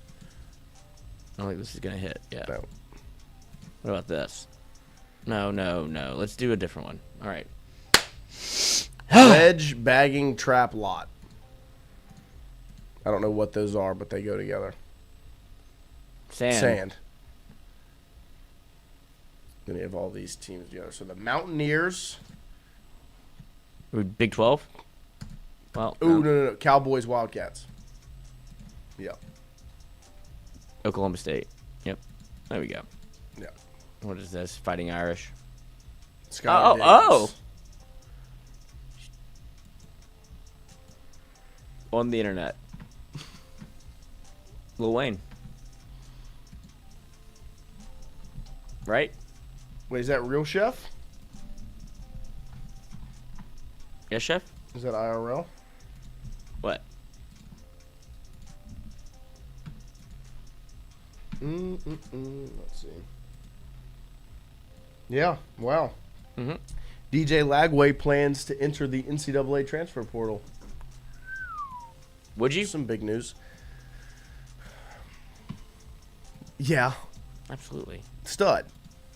Kiffin will, I mean, this is where, if I'm a quarterback in the portal, LSU's the most attractive. If I'm a quarterback, I look LSU's the most attractive place in the country to play. Yes. Like, that's why you can almost go. And if you're Lane Kiffin, you've got options out there now of guys that fit who you are and have the talent. You have your guy Trinidad, you can maybe get a waiver, get him here. But then, I mean, there's Lagway, there's Levitt, there's Simmons, there's potentially Underwood, Potentially Bailey. Simmons. Potentially Simmons, potentially Chambliss. I mean, potentially there could be a quite the crop of What's talent. the most exciting? Underwood? For us, yeah. In reality, probably C.J. Bailey from NC State can rip it. Yeah, he's good. But I'm just saying, like, what's the, like, For LSU, banger bust? it'd be Underwood. You get 2. You get 2 years, and he's, like, you don't have to bring in another one. Yeah. No, I mean, because then, I mean, you have him for 2 years, and that gives whoever you get in the 27 class as a freshman, whether it's Peyton Houston, Elijah Haven. Name them. As a sophomore, you know. Because I mean, I love the conversation of, like, you got to get 2 quarterbacks or 3 quarterbacks. Like, yeah. Well, you need you do need But bodies in the room. You can't just take one. Of course, but I just find it so interesting that people are like, yeah, I'll come there to sit. I know it's happened, but it just feels like you have to promise me I'm going to be the guy. It's like, well, I'm not going to promise you that. It's like, okay, well, then I'll go somewhere else. Right? No, I mean, there's... Or if I want to go there and compete, sure. I mean, think about Van Buren could have stayed at Mississippi State. But instead, came to LSU to sit.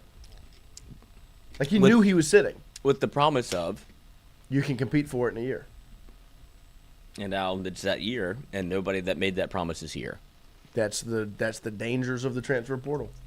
Because you can also enter and not end up anywhere. Yeah. You can just sit there.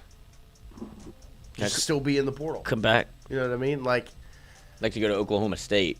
You know, and so, like, you sit and you look at it like, if you go get a Bryce Underwood, maybe it's not as likely you get a second guy. Because he's here for 2 years? Right. And you're playing. Right. And I don't know. And I wonder if... Because, like, if you go get a Sam Levitt or a Trinidad Chambliss or they're declaring a starter. DJ Lagway. They're not coming here to compete. Well, no. They're here, they get the job, but it's for 1 year, and then whoever... You can bring in a second guy because you can promise the next year. If you bring in an Underwood, he's got 2 seasons. So you can't sit a guy and be like... In 2 years... I got you in 2 years. Nobody's going to... No. And then Pop Houston's coming in, Elijah Haven... whatever happens. Yeah. You know? Like, no, I'm not doing that. But you do need to get 2 guys. Because you need you need guys in that room. You have nothing. And I wonder if... I haven't looked at the Mississippi State situation, like, in its totality. But I wonder if they kind of were like, you can go. And he's like, well, shit, they're going to pay me, and I don't have to compete. As opposed to Mississippi State, where it's like, I might not even have the job, and I'm not going to get any, like, no bag. Bring bag. No, I would like to watch Lagway and Kiffin's offense. I'd like to watch anybody at this point. Yeah, it'll be interesting to see who they got. Where do you think Juwan ends up? I don't know. Tulane? It'll be very interesting. I think that wherever he ends up, he redshirts. Because I think he wants to play quarterback. Learn. What's funny is it seems like that could almost be LSU. It could be. Like, if that's really what you want to do, redshirt and learn how to play quarterback, just do it here. Well, I won't do it. I'm not lying. But I don't think his plan is to go in redshirt. It should be. But I think he wants to go play. I'm sure he's good. You know what I mean? Like, he's intoxicating. Like, I'm sure if he's a star. Like, if he lines up at quarterback, I'm sure there's like, yeah, you can actually do this. Andrew Messina, what's the NC State QB like? Is he in the portal? He's not in the portal, but there's a lot of smoke around him entering. He's a stud. I think he probably ends up at Miami, but if I'm him, I would love to be at LSU with Lane Kiffin. I mean, Mario Cristobal does not. No, but they pay for quarterbacks. Yeah, they pay for abortions also. But it's also in it. But they've also got Beck has raised his draft stock by going to Miami, where he was a year ago. Yeah. And then Cam Ward was the number 1 pick. Yeah, they're kind of what LSU did. Yeah, it's not like they're this quarterback factory, but they're transferred quarterback factory. They're spending the money and getting good players you here, and you get to be put on a spotlight. You know what I mean? I don't know if Miami is. Sure, I mean they're in the playoff. I guess that's the first time I'll watch them play. They are. Right? I mean, did we tuned in? I watched the Notre Dame game. Me too. That was it. But that was. Last one I watched. That's just the conference in a like. And then I watched the one. Which one did they lose where Beck played awful? I watched that game. There was one. He had one stinker. Is it Louisville? Maybe, because he had a stinker. He had just a good old. Yeah, classic, he lost. He played bad and they Carson lost. Beck stinker, yeah, where he throws you 3 picks. And he was like, that was right when he was in the Heisman conversation. Yep. He's playing well. He's playing good football. I would not draft him. This Friday, Alabama, Oklahoma, and then Saturday you have Miami A&M, Tulane, Ole Miss, James Madison, Oregon. Lego. Game log. Which it was Louisville. 4 interceptions. Yeah, that was the big old stinker. I love a good old Carson Beck stinker. Yeah, whenever he threw 2, it was like he could throw 4. Yeah, no. When he starts, they started happening fast. When he starts tripping, he's going to hit the ground. Yeah, he crashes out. And he crash and burn. And they were all bad. Bad. All right, let's connect. We've seen it. And Garrett Nussmeier had the same habit about him. That A&M game when he threw that first one, man, he could not. Yeah, it's like a sickness. It is. It's like because you throw it and then you start forcing. You're like, no, I have to. I gotta make up for it. I try so hard to not oh man, I did the thing. Oh, I did it again. And then it's like I won't do that again. I can't stop. Oh man, that maybe one of these wasn't. Bad. Right. Nope. And it probably is the first one. All but bad. if it's the first one's bad, then you could do Garrett. Maybe we come have a seat over here. Yep. That's how you have to treat. If Carson throws 1. Yeah, you've got to reel that thing back in. Because when you start interceptions, it's either 0, 2, 4, 2. He's gonna do it a couple. If he throws, he's not a one-time offender. No, he just got. If I'm gonna drink, I'm doing it. I'll pull out that pipe and I'll base. I'm gonna do it. Yeah, I'm going all in. Let's see if he's. Let's see this sick face. Carson Beck. Beck. It does kind of look like him. It's Hopper, again. What's his name from Stranger Things? David Harbour, Bora Bora. Just do the Barbour part, or Harbour. It's Barbour. O-U-R? Maybe it is Harbour. Yeah. And then that's the chick from Pirates of the Caribbean. Keira Knightley? Again? We literally did this same face already. Yeah, I'm glad we got it right. They're getting lazy. Yeah. Zach Stacy. Cowboys? It's not the NFC West. The NFC West is the Rams, Seahawks, 49ers, and Cardinals.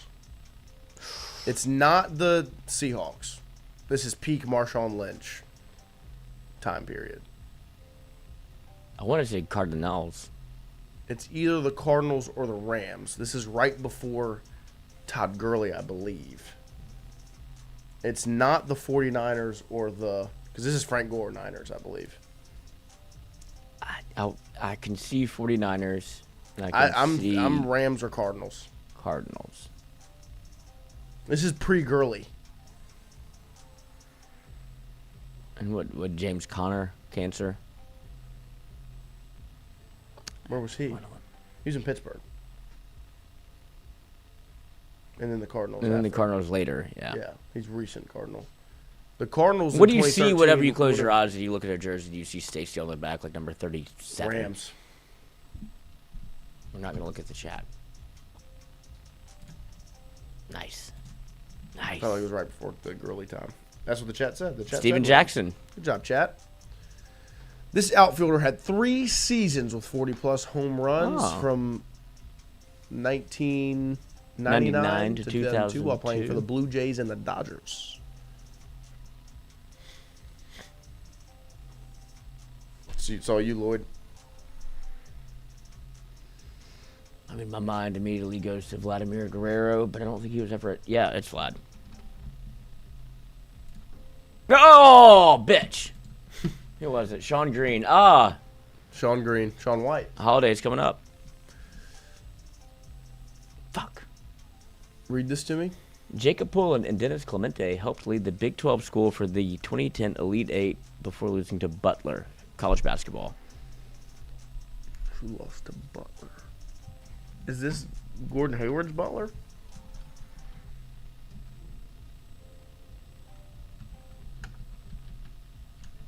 K-State.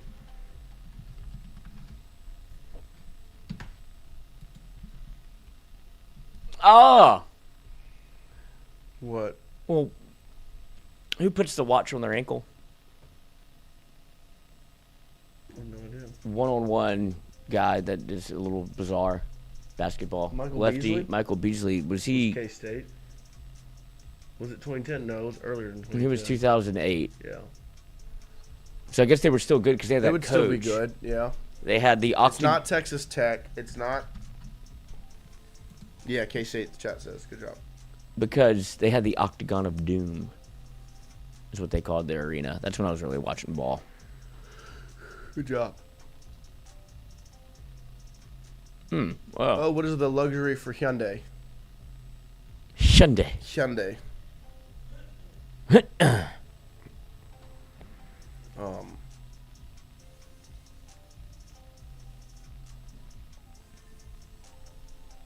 Oh, Vlad went to the Angels.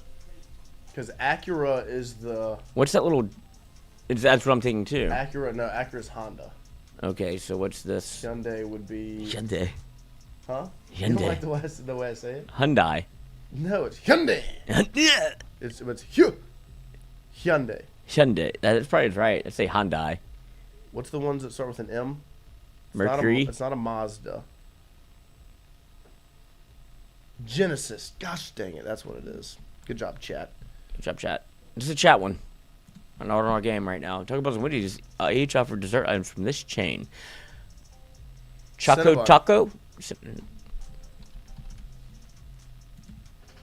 disgusting. I mean, come on now. Yeah, that's right up your alley. I What mean, did that you- is what your did that you- is your alley. What That's did you think was going to happen? fucking 88 down the middle. See ya. Come on. Gone. Inspired by the what? And where's The sagas? this is Jonathan. Inspired by the sagas of Ragnar Lodbrok and other Norse heroes, this historical drama ran on the History Channel and Amazon. I mean, Vikings, Jonathan would know in a heartbeat. Yeah. It's got to be Vikings or something. Valhalla, or Vikings? Valhalla. I'll see you on the other side, brother. There's Vikings. Let's Yeah, go. Vikings. There you go. Movies. Ah, Valhalla. A box office hit, a comedy classic, and nominated for 3 Oscars. Mel Brooks, for his 1974 satirical western. starring- Fuck me. This movie, Blazing Saddles. You would love it. I have seen this. It's Me and good. my dad watched this. Yeah, Hilarious. Dad showed it to me as well. My dad was like, "You need to see this." And it's Have you seen Airplane? Yes. Yeah, those are the Watched two. that as a They're did very not young. watch that with my parents, very young age. Told my dad about it, and Dad was like, "Doesn't that movie?" And I was like, Oh yeah, I paused it. I was an 8-year-old. Whoa. Bang! Yeah. Pause. Nothing's gonna come out, but I'm gonna do it. What band released the 2006? It's the Red Hot double- Chili Peppers. The pepper. Blazing Saddles is a really good movie. It is. I'm gonna go back. I'm gonna watch it today now. Probably. Gene Wilder's so it good in hits it. every time. Sean Green. Nice. Sorry guys, that was my fault. It was Angels, not Dodgers. I knew he had moved. But look, hand up, accountability. Hands up.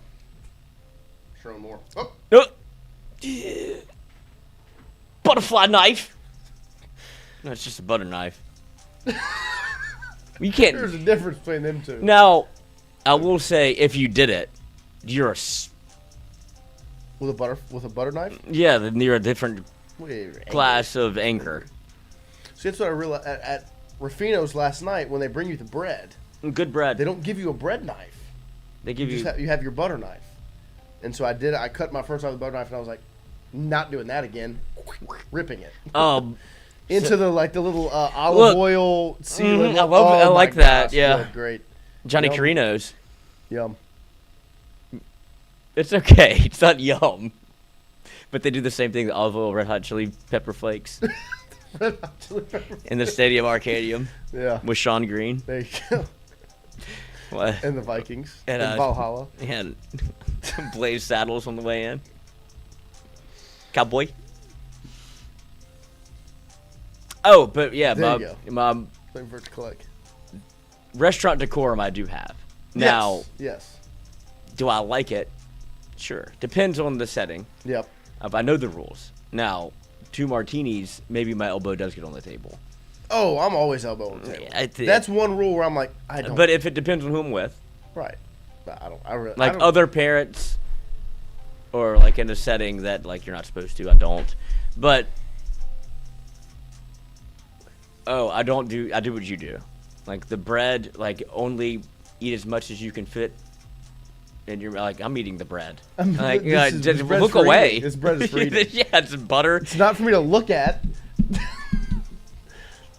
Would you like another? Yeah. Keep the bread Bread coming. coming. When Same it thing, gets to chips is- half, I expect another. Well, and I'll also like rip it, stick it, and I know I'm not supposed to, but sometimes bread's just that good. Like Galatoire's bread, delicious. Nah, Get out my way.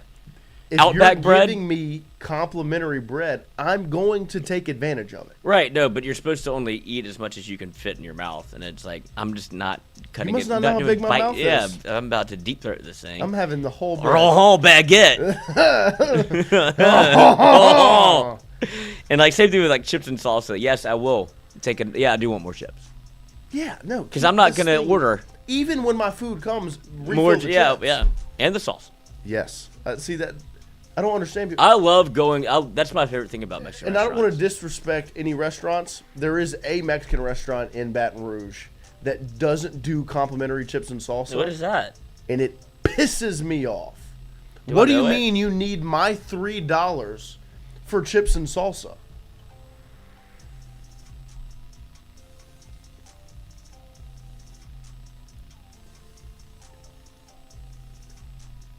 I've never been. Yeah.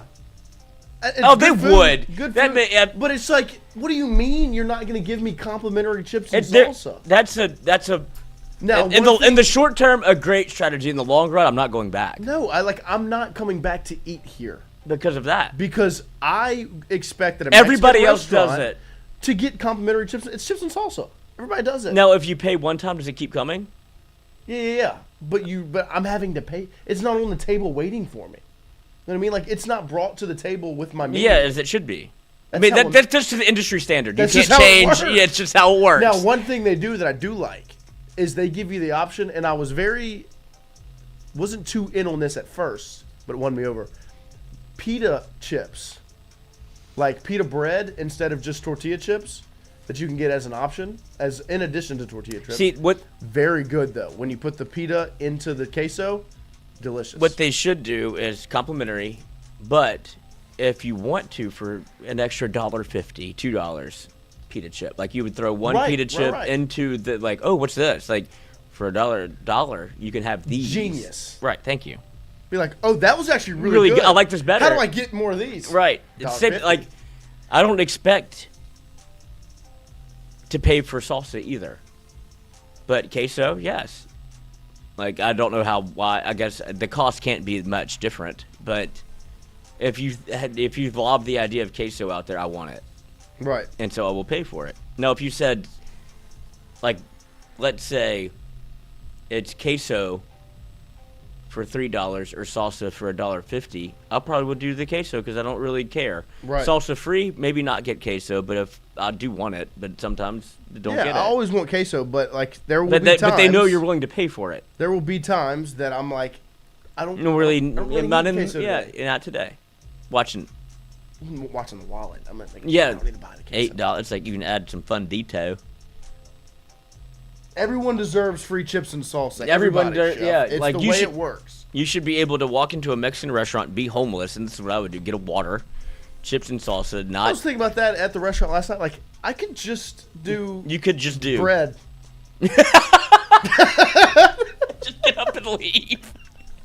No, actually, I'm still waiting for my order. Can you bring? Just keep I just keep keep the moving process tables. going. See, kicking the cans down. The I'm waiting road. for my date. Or just like they bring the third loaf of bread. And be like, "Are you ready to order yet?" No, I'm still looking over the menu right now. Can you actually bring me my fourth loaf? What really on this bread? Dude at table Before 45 has had 9 pieces of bread, so hasn't ordered yet. And 10 Diet Cokes. Like, I've never thought of that. Chips and salsa, I thought I had a good but strategy. like Now bread. at Monjuni's. Munch If you've ever been there, it is a Italian restaurant. They bring you like garlic bread that's been toasted and marinara Free? sauce, red sauce. Yes, complimentary like chips and salsa. But Excellent. Oh, so good. but how many do they re-up? As much as you As okay. much as you want. Max, my younger brother, wouldn't order. That's what he would eat for his meal. Yeah, that's right. Like I said, I'm still poor, have been poor, live poor. Like I'll do chips and salsa, and that's it. And I'll obviously get a margarita, but like it's Right. a $10 meal. Yeah. No, I'm telling you. Because like even if you order, like if you're splurging, and by splurging I mean getting a meal, right? you You're can eat feeding so yourself. much chips and salsa that you can just take that home. Like the meal is like, ugh, like I Right. really have room. No, I mean, but And that's it's the like thing just about to go. Monjuni's, they just keep bringing that. And he the just eats garlic it, bread yeah. and red sauce in it. And Max so is they just see like, Max, he's like, we're operating at a loss here. Yeah. Well, they were like, okay, what does he order? My mom would be like, just the bread, just the bread and sauce. Like he's like, because we would go for like bread. every like family event, we would go Yeah. to Monjuni's, and they would just like, what? And for you, sir, he'd be like, I'm just gonna have the bread and sauce. Like I'm not gonna order anything. You can't do that. Well, it's complimentary.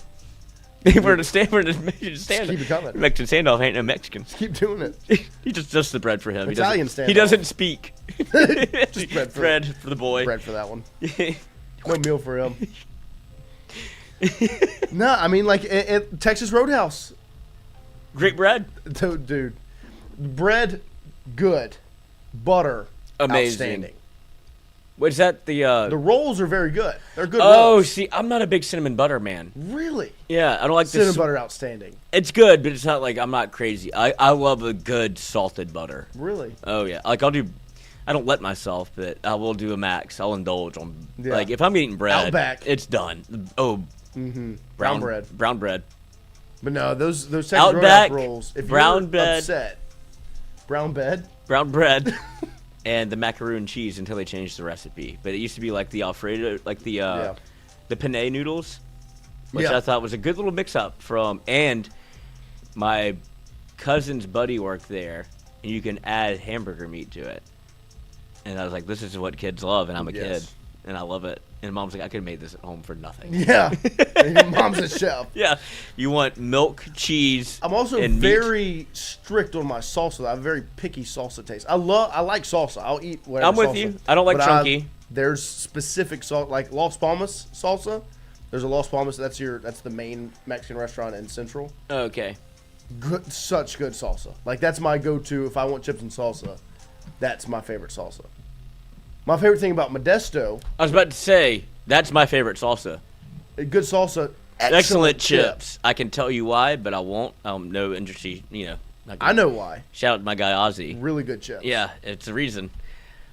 They're so good. I love that place. I got recognized at Roca because of you after the Arkansas game. Went with the family to eat there, and they're like, "No, is Lloyd coming?" And I was like, "Who said?" They're like, Well, and Sean. yeah, shout out, And shout out Ozzy, my guy at 45. He Shout started out. going there. shout out. if P-Dub, you want- 12-hour streaming coming. Hey, Hey, y'all wanted to complain about the late start time. Look at You us, get salsa 9:30. talk. You get some salsa discussion. spicy. But yeah, no, I'm not a big chunky salsa person. No, me. And what do you buy chips and salsa like at the store? Texas roasted addiction is fuego. Really. Yeah. See, my favorite. No free ads, but My favorite, I like the hint of lime chip. Okay, I Very could get with good. that. I like the hint of lime. Because the chip, I'm spoiled by the Modesto chip. Right. Because they have the. And the dip trio Oh yeah, and the banter. We had a nice. we did. It was good last time we went to Modesto. Yeah. We should go today. Had some takes. I would go right now. Shout out to the guy. Yeah, Modesto. that's He a should be takes. on the show. Yeah. I think I should do that. Well, I think you should give her. We'll talk about it. No, I mean, and at the Do the Rufino's job that last you're doing night- now, At the Rufino's right? last night, I sit down and he's like, "Tingle and Co." There you And I was go. like, yes, sir. Well, Shook so his what do hand. you think about? Yeah, funny story. You're gonna love this. Yeah. And I did. It was a great Yeah. story. And I love it was that so part. Like I wish I remembered his name. John. Really nice. For Ron. him to sit us and then Brandon. He literally sat there and talked to me about Lane Kiffin for about 10 minutes. I loved it. I love that. He was like, I take in all of it. He was like, I watch every show. I was like, I appreciate you Yeah, watching our show. I love that. P-Dub, yeah, that lime kick is next level. No, those 10 of lime chips are elite. Because the thing is, I love a chip where I can go salsa here, I can grab the next chip and just pop it in. Yeah. Because Like, that's why, if we're going to get, I don't want to get us on too much of a tangent here. I think we're already down that road, brother. Chick-fil-A fries, not the biggest fan. I'm not either. It's a sauce boat. Those aren't fries. It's a vacuum. I want something It's that a vehicle. can stand by itself. Yes. It is a boat for sauce. Great sauces. It serves its purpose well. Yeah, it's a vehicle. I'm not popping that fry in solo. Solo. McDonald's fries? A handful. Will. McDonald's? Outstanding. Popeyes? Really good. McDonald's or Whataburger? Fries? Every. Or just in general? Just in general. Whataburger. Me too. Do like McDonald's, though. I do, but if I had to give it, McDonald's- Whataburger puts out quality, Yeah. And they'll let you get a and triple. I hate to give Texas that credit because they claim it so quick. And they'll let you get a triple. I love a place that offers me a triple. That's true. So, like, what about In-N-Out? 4x4. Didn't do that. In-N-Out, good. Fries, not good. Terrible. Not good fries whatsoever. And it's Burger almost is on good, though. purpose. Burger's really good, though. It is. Went But in Vegas. They had one walking distance from the stadium, Allegiant, in Vegas after LSU lost. And so I crushed Wyatt's it. probably kicking himself right now. Well, he's not having this conversation. Black and Ranch. But I loved that when we were at, what was the Burgersmith? The two burgers that came out were mine and Wyatt. I was like, you nailed that. well, you got to know which ones. Which ones? And it was me and Wyatt. It was the right two. Yeah, mine was. I mean, I think I'm hungry. I could eat. Hey, I bet you've said that more than you've said probably any. I could eat. Oh, I You've mean, never turned it down. Never. And I always Even, have. and this is the thing, and I've had to. I used to talk to my parents about this because I'd be like, "Look," they'd be like, "Oh, you're going to eat somewhere." You could tell we had to talk to each other this No, weekend. no. They're like, "You're going to," like, I would be leaving for dinner, like to go eat with my buddies or something, and they'd be like, "Okay, well, we're gonna order in," and I'd be like, "Okay, perfect. Ooh. This is what I want." They're like, "Wait, you're going to eat with your friends? Why do you need?" I'm like, no. Always, anytime you're going to get something to eat, get me something. It will get eaten. I promise. It's not going to go to waste. What about leftover? Like, oh, brought this back. Like, thank you. Yeah. Yeah. I don't Please. care what you ordered. Because I never have leftover. It's the thing I hate about myself the most. Could not tell you the last time I packed up a box and brought it home from a restaurant. I never have leftovers. Five Guys, really good burger. Roca, best pizza in BR is not. I don't think that's a hot take. Roca is excellent. Great date spot too. Great drinks. The two pizzas that I like the most, the Carnosa, of course. That's the meat pizza. Mhm. And then the what's the other one called? It starts with a B. It's got the hot honey on it. That's Real a good. great pick. Real good. Those two are my go-tos. And you can get the garlic knots, the garlic parmesan knots. They come with a whipped cheese. That's a ricotta Very good. that comes out the can. They make it in house. Brussels sprouts. I've seen people Excellent. get those. I'm not a Brussels. Brussels? I'm not. You're not a vegetable guy. Not a vegetable Brussels guy, but sprouts they are do really look good. They're very good. I get the little inside baseball here. You can get the 4 cheese pie, white pie, add pepperoni, and it's like you're indulging a little bit. Delicious. And hold on. Five Guys is delicious, expensive. It is expensive, yeah. They put a Five Guys in Central, and it's popping. Roca put lemon on my pizza, and it changed my life. Oh. See, I have to steer clear of the 4 cheese, Yeah, because of your... lactose intolerance. But I did. We went to Lit Pizza, me and the buddies, the other night, which Lit Pizza also good. Same guy, Ozzy. Yep. Their pizza of the month this month is a 4 cheese calzone. Oh. And what I did was I just threw in Italian sausage, pepperoni, ham. That's my 3. And then it also came with a tomato soup, like a tomato basil. And You Coach, dip it? Coach, Dude. it was outstanding. But my stomach after. Wrecked. I wish Billy was in the chat right now. 'Cause we went back to his crib, Snapchat it. Kicked me out. He was like, "No, you have to leave." Yeah, this is bad. Stinks. Bye. Calzone underrated. I never Love a never calzone. get them. Love a cow. I used to get them as a kid. Well, they used to do them at They had what was the rest? D'Angelo's. They had a D'Angelo's in Baton Rouge. Prairieville. They had one in Prairieville that was real because that's where we lived. And gas. And they'd give the kids when you were a kid. They'd give you dough to play with at the table. Loved that. Just eat that. Just have Play that. dough. Oh, easy. Yum. He just eats the bread. Where'd your Just dough eat go? the dough. It's not for you to eat. It's raw. More dough, please. It's raw. It's freaking raw. What if you were like a child savant? Like, I need some flour. Start rolling it out, make your own pizza. Like, oh, we'll hire this kid. Some 5-year-old at the table just Cranking out pizzas. Sauce, cheese. Pop this in the oven for Where 45. is the red sauce? Sir, these are chicken nuggets. Who's this child? This chicken parmesan's disgusting. Send it It's a back. chicken nugget. Let me get back there. Behind. Chef, I'm having a calzone for lunch today. Pizza Hut calzones. Dude, I love a calzone. What's the place in Baton Rouge that on Wednesdays they do $5 calzones? One of them closed. It was on campus-ish, like right off of East Boyd. Oh my God. Somebody's gonna know in the chat. Hungry Howie's? No. Hungry Rotolo's. Howie's. Rotolo's. Oh, Rotolo's gas. They still have one right there on. Is there still right? I think they changed it. They have one on. It's Yeah, it's right. Burbank. On Yeah, Burbank. yeah, I've seen that one. Down But by isn't that by Chiba Hut? No, it's not. They have one on Perkins, They do have one on Perkins. but the old one on campus, we used to go there all the time for. I think they did.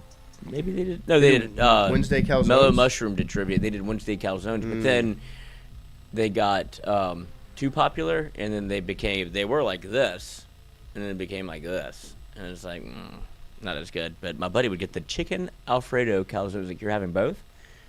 Except now you've created a meal that should be separate. Bread, I don't want that. I'm a red sauce guy. I like both, but yeah, red sauce I'm doing. Yeah. Or butter noodles. Shout out Jack Kersedlow. See, I don't like butter noodles. Well, he just knows that's my depressed meal. Yeah. After LSU loses, he texts me every time. I He just goes, crush cereal. He goes, butter noodle game. He's like, yeah. Yeah. If it gets real, like if it's depressing, like A&M not butter noodles. That's like too, doesn't deserve it. But Ole Miss butter noodle game. Yeah. Like, Cereal game. Yeah, it's over. When home had some. No, actually, after that game, I had a whole box of pizza. I can do it too. And they did a. There is like certain times like I don't care about myself. Papa John's was doing because I was house sitting for Katie after that game. Remember, y'all came over. We did. But I was leaving Golf Suites, and I was like, what do I want? And I was like, I'm just gonna order pizza. So I ordered the meat lovers pizza from Papa John's, and they had a garlic sauce trio.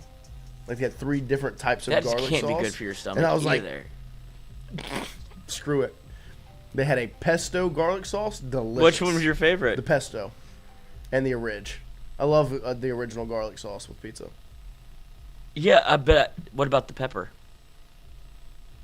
Don't they give you did Papa John give you a pepper? Oh, never. Oh, Never, never yeah. touch that. You Papa John's always throw that away. It fucks me up. But Really? that garlic butter is like I think Dude. that's why. Yeah, that Like, garlic. I don't think that's so like good. that's not for human consumption, but it tastes Yeah, it delicious. is. Yeah, put it in a like Tell me that. Inject in my veins. it's an, Unc's so old he used to take girlfriend to Mr. Gaddy's. Oh! Hey, Mr. Mr. Gaddy's still used up to and be- rolling. Used to be popping. It still bro. exists. It Now, does still is it a exist. front for drugs? Yes. Yeah, because I don't But know how it's still Who wants going. spaghetti at 10 a.m.? Me. and a side of a nice rack of ribs. Well, the parents are like, where do we take them? Gaddies. Let's Travel get this ball thing kid. over with. Yeah. Freaking throw them on the arcade for a second. Let them try to get a toy. Have some spaghetti at 10 a.m.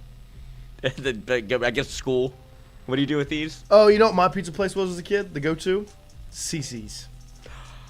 Cuz.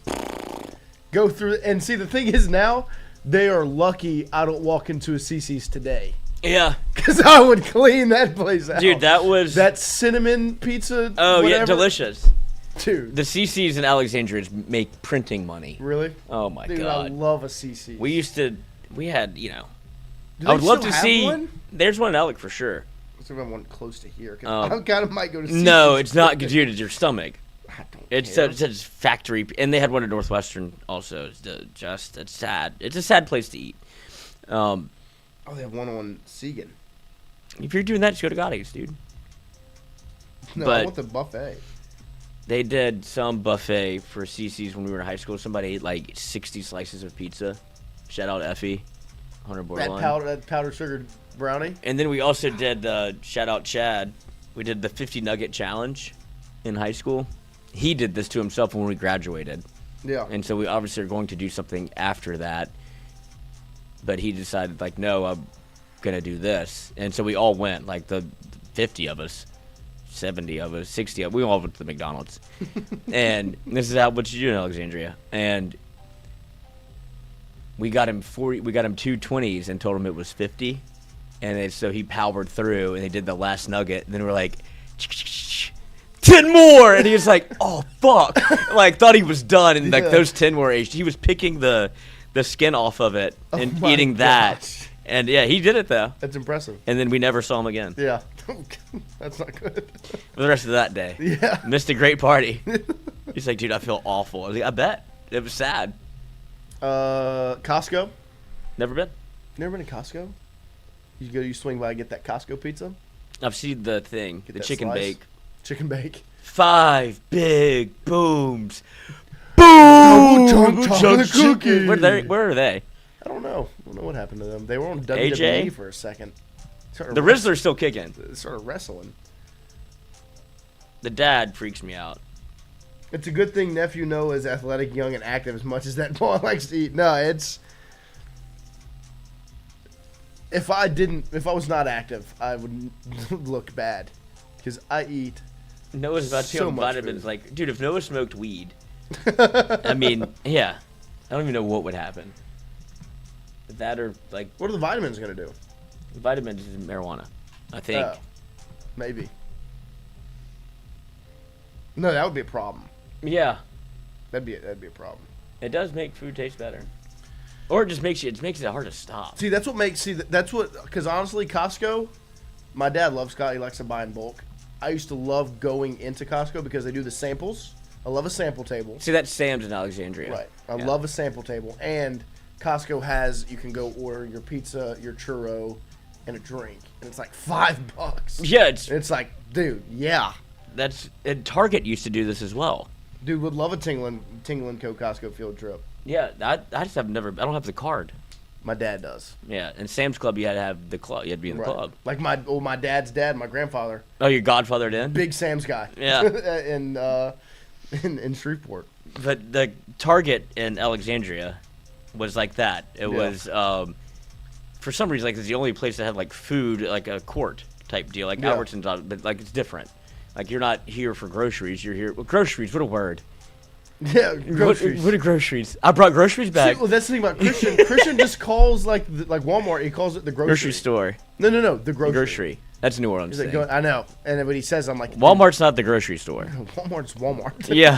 It's Walmart. Albertsons is Albertsons. I don't go to the the go to the grocery grocery. is different. Like I ran into him in Walmart. He's like, and I'm at the I was like- grocery. I was like, what are you doing here? He's like, oh, I needed to come to the grocery. I was like, well, you're That's not so at one. bougie. I was like, you're at Walmart. This is Walmart. It smells like shit and piss in here. It's Yeah. not the grocery. Like, so another story. I go into Dollar Tree. Love the Dollar Tree. Love 'Cause Dollar I'm- General, like, Dollar well, Tree. if I'm gonna go get if I just want a snack or something, I'm gonna go into Dollar Tree because it's $1. It really like they're fucking hard and fast on that. Yeah, It may be two. But the Diet Coke cans that they have, because they don't Bigger? do bottles, they have like the tall boys. 16 ounce. And so I'm like, The tall boys. in. They got a fence post DC. Yeah. And so I'm like, I'm in on that. Well, I'm in there, and this lady is standing in the line behind me. And At the grocery? Yeah, at the grocery, the Dollar Tree. She's asking the guy that's working at the other counter, and she's like, do y'all have like any other one of these like for a vase? And he was like, I don't even remember what she was holding. He was like, no, whatever we have out is what we have. And she was like, well, see, that's why I hate coming to this dollar store, because y'all just never have the stuff I need. And she was like, and he was like, ma'am, I mean, you can use that one. He was like, well, he was like, maybe we have that, you can go look. She was like, well, I can't ever tell with all these boxes around everywhere. I was like, ma'am, do you know where you're at? Are, not the grocery. You're at the Dollar Tree. Of course they're going to have boxes everywhere. That is true. It's a but it Dollar doesn't bother Tree. me. But see, but this is the thing. You got to know where you are. That's what's like walking into the Dollar Tree. Like, where's the Dollar Tree?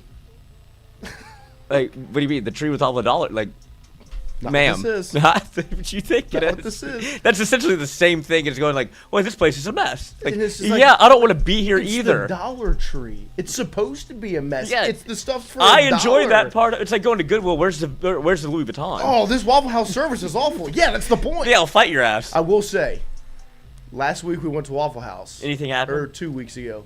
Me, Christian, What? and Luke took them to Waffle House.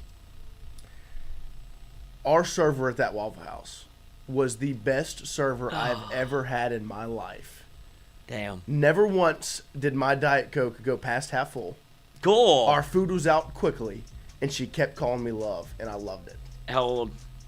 55? No, she was probably 40s. Yeah, sweet. Honey? Sweet, I mean, sweet as could be. Oh, I got you, love. I was like, yeah, Hey, you baby. do. You do have me. Yeah. You can have me. I'm Yeah, yours. yeah. When's Christmas?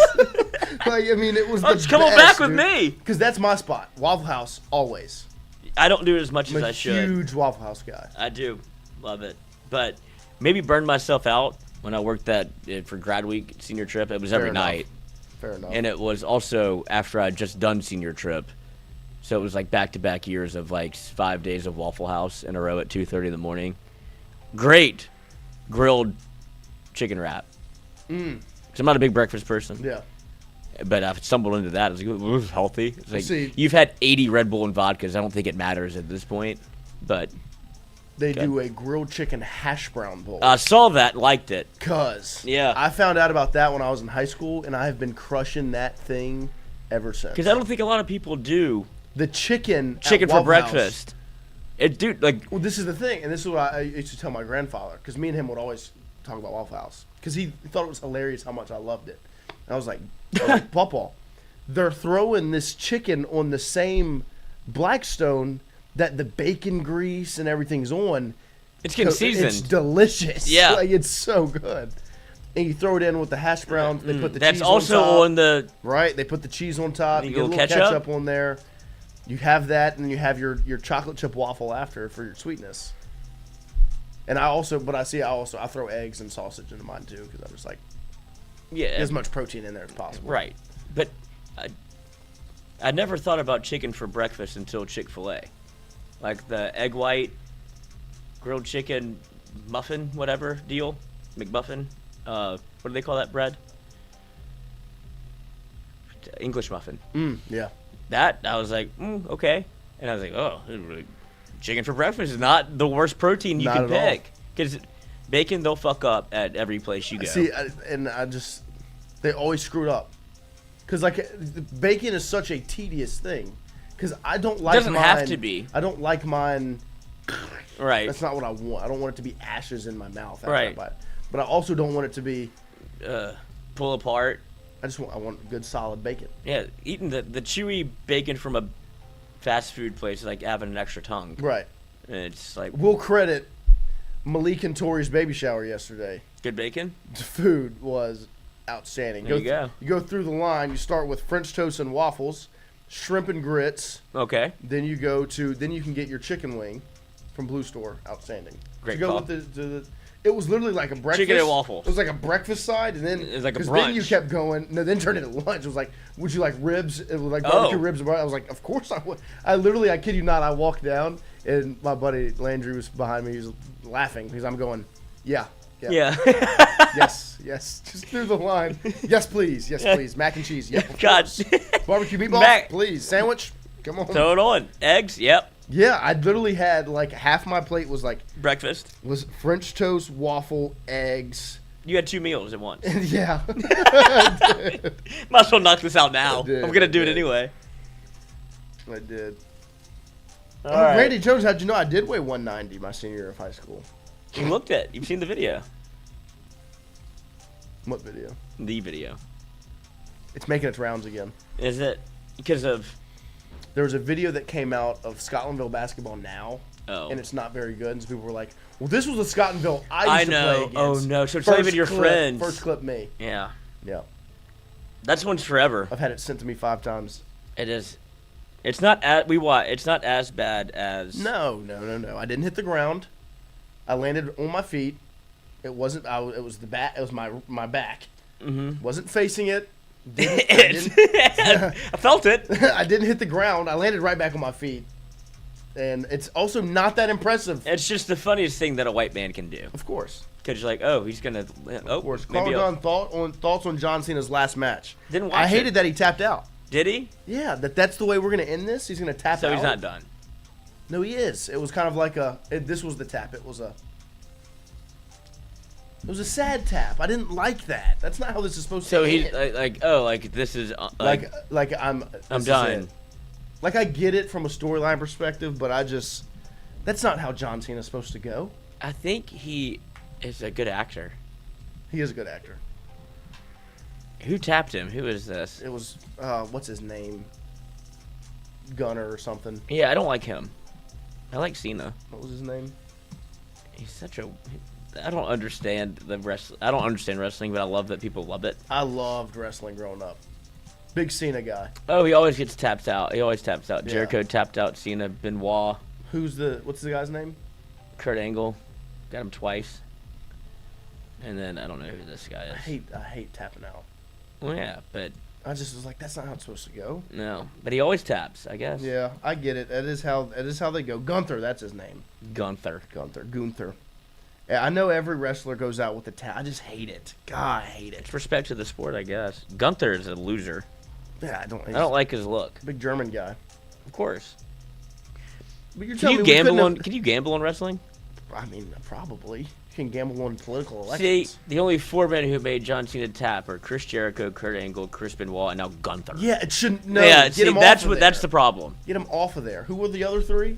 Kurt People Angle, I know: Kurt Chris Angle, Jericho, Kurt Angle, and Chris Benoit. Yeah. Oh, Chris Benoit. Yikes. Yeah, not a good guy. But that's why I know who he is. I mean, neither was Kurt Angle, if we're gonna be honest. Yeah. But great wrestler, All American. It should have been a better opponent for John in the last match. Chris Benoit is not alive. Yeah. No. But it was. I mean, it was I get the storyline, like the theatrics of it, the sad little like soft tap of like I'm done, Right. because he is done. Like, have you seen him walk? Like, it's sad. He's got a slouch to it. I mean, I think that's put his body that's through. performative. he's also put his body through hell, picking up 300 and 400 pound men. I was a big Cena guy. Big Cena. I loved John Cena. I mean, y'all look alike. It was John Cena for like 10 Halloweens. I would imagine. Bad branding with the "You Can't See Me" hat. I think there's a different. It should do. I don't know. Just didn't love it. Yeah. But I don't know how else you would do it. Yeah, I don't mean either. You can't see, so it's like it's See, the Michael Scott thing of like stop. What I was upset was that I grew up in that Cena era and I didn't get the Thugonomics Cena. Yeah. When he used to like Rap? freestyle and he had the basketball jerseys and he had the spin. That's title. you. Like, yeah, when he was on NBA Street. This is awesome. Yeah. I would go back and watch it and be like, oh, this is before they changed his to the AA. Yeah. Back when it was the FU. They went like, here's Well, they went Second Amendment Cena. They went PG. Yeah. Thugonomics was awesome. Because you don't, like, his walkout song, like, they don't know that's him rapping it. Oh, I do. Yeah, that's what I'm saying. Oh, But, it's like, probably people still- wouldn't. My Apple Music, the songs that I've downloaded, it's probably only WWE theme songs. You would be a wrestling kid. That makes a ton of sense. I was such a wrestling kid before I was. Yeah, it's like sports before sports. Before I was before I went into before I met LeBron, it was John Cena. See, my friends did the wrestling thing, and I was so. We were huge. I felt bad. I felt like I did feel like I was missing out. We went to Monday Night Raw as a family in the Smoothie King Center when I was younger. Is that the one where the guy died? My buddy went. It was like, I guess you probably weren't even alive. So Probably no. not. No. Come on, Owen Hart. Yeah, he fell off the roof or Yeah. something. Yeah. Was that New Orleans? I don't remember where that was. But I remember that being a big deal because they were all going like, Haha, oh, Noah, your heroes suck. Hey. what's wrong with Cena? And LeBron Ricky James Stenicki? are the best. Ricky Stenicki deserves a fucking Oscar. He is so good in that movie. Yeah, it's a great movie. It's awesome. And he's around Titans. Uses a cigar thing to just circumcise the baby. Yeah. Oh. It's a bris. And the reason I like it so much is I hate that woman. She's so mean to him. Like, oh, we don't believe in Ricky Stenicki. Oh, you can do it, Stenicki. Right. Turns out I fucking can. Yeah. I can circumcise your child. It's a brisk. P-Dub. Oh my gosh, the trampoline. I mean, this was the, Yeah, that exactly. was the worst thing for my younger brother Max was the for us to fence? be wrestling fans. Did y'all have the fence on the trampoline? Of course. Yeah, and then the basketball goal. The worst thing for Max was for us to be wrestling fans because he would get. Everything. I mean, you're talking about RKO. I mean, he's Yeah. getting flipped over this way. Batista bomb, bang. The Like- best RKO is the pool RKO because you can do it like you're not gonna Yes. get hurt. Yeah. Like you don't have to worry about actually. RKO is the best. But it's the best. Best it's move so ever. much fun. It's the best move ever. And then whenever you do it enough, and people are like, "Oh, I'm getting RKO'd," and they feel like, "Go into the pool." yeah. That's the best. They're like, "Oh, And then like, even oh, the, way, no!" the way he started doing it, like in the matches, where he was like, "How can we make this cooler?" And that one dude does a backflip, and he like, Yeah, catches it. It's because like, it's oh not my the cool, but it's awesome. dude, it's awesome. No, gotcha. It's not like that impressive, No, but it's so much fun to do. but it's like, dude, sick. yeah. He did that one. What was it? The guy went to curb stomp him, and he like lifted up, and he shot the guy in the air, and they just fall right. Yeah, into it. It's RKO like, to me. dude. And then the best when he does like 50 of them in a row, like RKO, RKO, RKO. Like, yeah. Wrestling's cool. But I did feel like I it was missed Kansas out. City, Missouri, is where Owen Hart died. May 23rd, Oh, yeah, 1999. I was not born yet. 1999? Yeah. That's because my buddy, his dad played professional baseball, so he's playing for the Royals, and they were going to go to the wrestling match, and they're like, actually, we're turning around. Like, why? It's like, it's canceled. Yeah. He's like, oh, I found out later. Fucking dad. I was like, oh, yeah. Bad scene. Good parenting to not tell you. Yeah. Like, oh, it's just canceled. Bad Oh. scene. Okay. Wonder what Blake Groupie's doing right now. Not Charlie. No, not Charlie. As we are approaching the 10 a.m. hour. Here Yeah, there on you go. You want Here we to go. We come appreciate get you some. guys. We'll see you guys tomorrow morning, 7 to 9 a.m. Well, I guess Stenicki was a little dragged out, but they It was couldn't longer than it they needed to couldn't be, land but- the plane. I get it because I don't think they wanted to end. I think they were having a good time making it. It was a good movie. It was. liked It was shockingly funny. good. It was funny. But it's a good, there's a good cast. Yeah, fun Santino people. is funny. Yeah, I love him. Cena was good in it. Why can I not remember the other guys? Zach Efron. Zac Efron was good in it. Okay, and then the he's Which I don't remember. Why can I not remember the cast? the African American fellow that's also homosexual. That Stenicki gives him Jermaine great Fowler. yeah, gives him great advice. But and then there's who's the boss? Oh, Shameless, the dad. William H. Macy. Yeah. Summer Hayes. No, That was the- yeah. that was the boss's name, Summer He Hayes. goes, oh, fresh air plugs, huh? He's like, what? Dude, he was the best. So I hired him. You hired Stenicki? It's just I'm looking for more of a oak. This is maple. Can I replace this, please? That was a good movie. It is. What a life. To be like, oh, we actually don't know you at all. Like, oh, I got a job. Oh, the crippling alcoholic. Yeah, when he was walking to the airport, he's Does it smell like somebody having seafood? No, I'm pissing my pants. unbelievable. 10 a.m. this morning. We appreciate you guys. We'll see you tomorrow, 7 to 10 a.m. Why not? Why not? Why not? 7 to 8 a.m.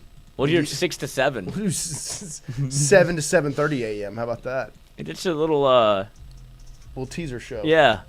Just a little, pop in every now and again. Hey. Oh, that's the news. Yep, there you go. See ya. See ya. All right. See you tomorrow. Oops. Merry Christmas. Merry Christmas. From Tingle & Co.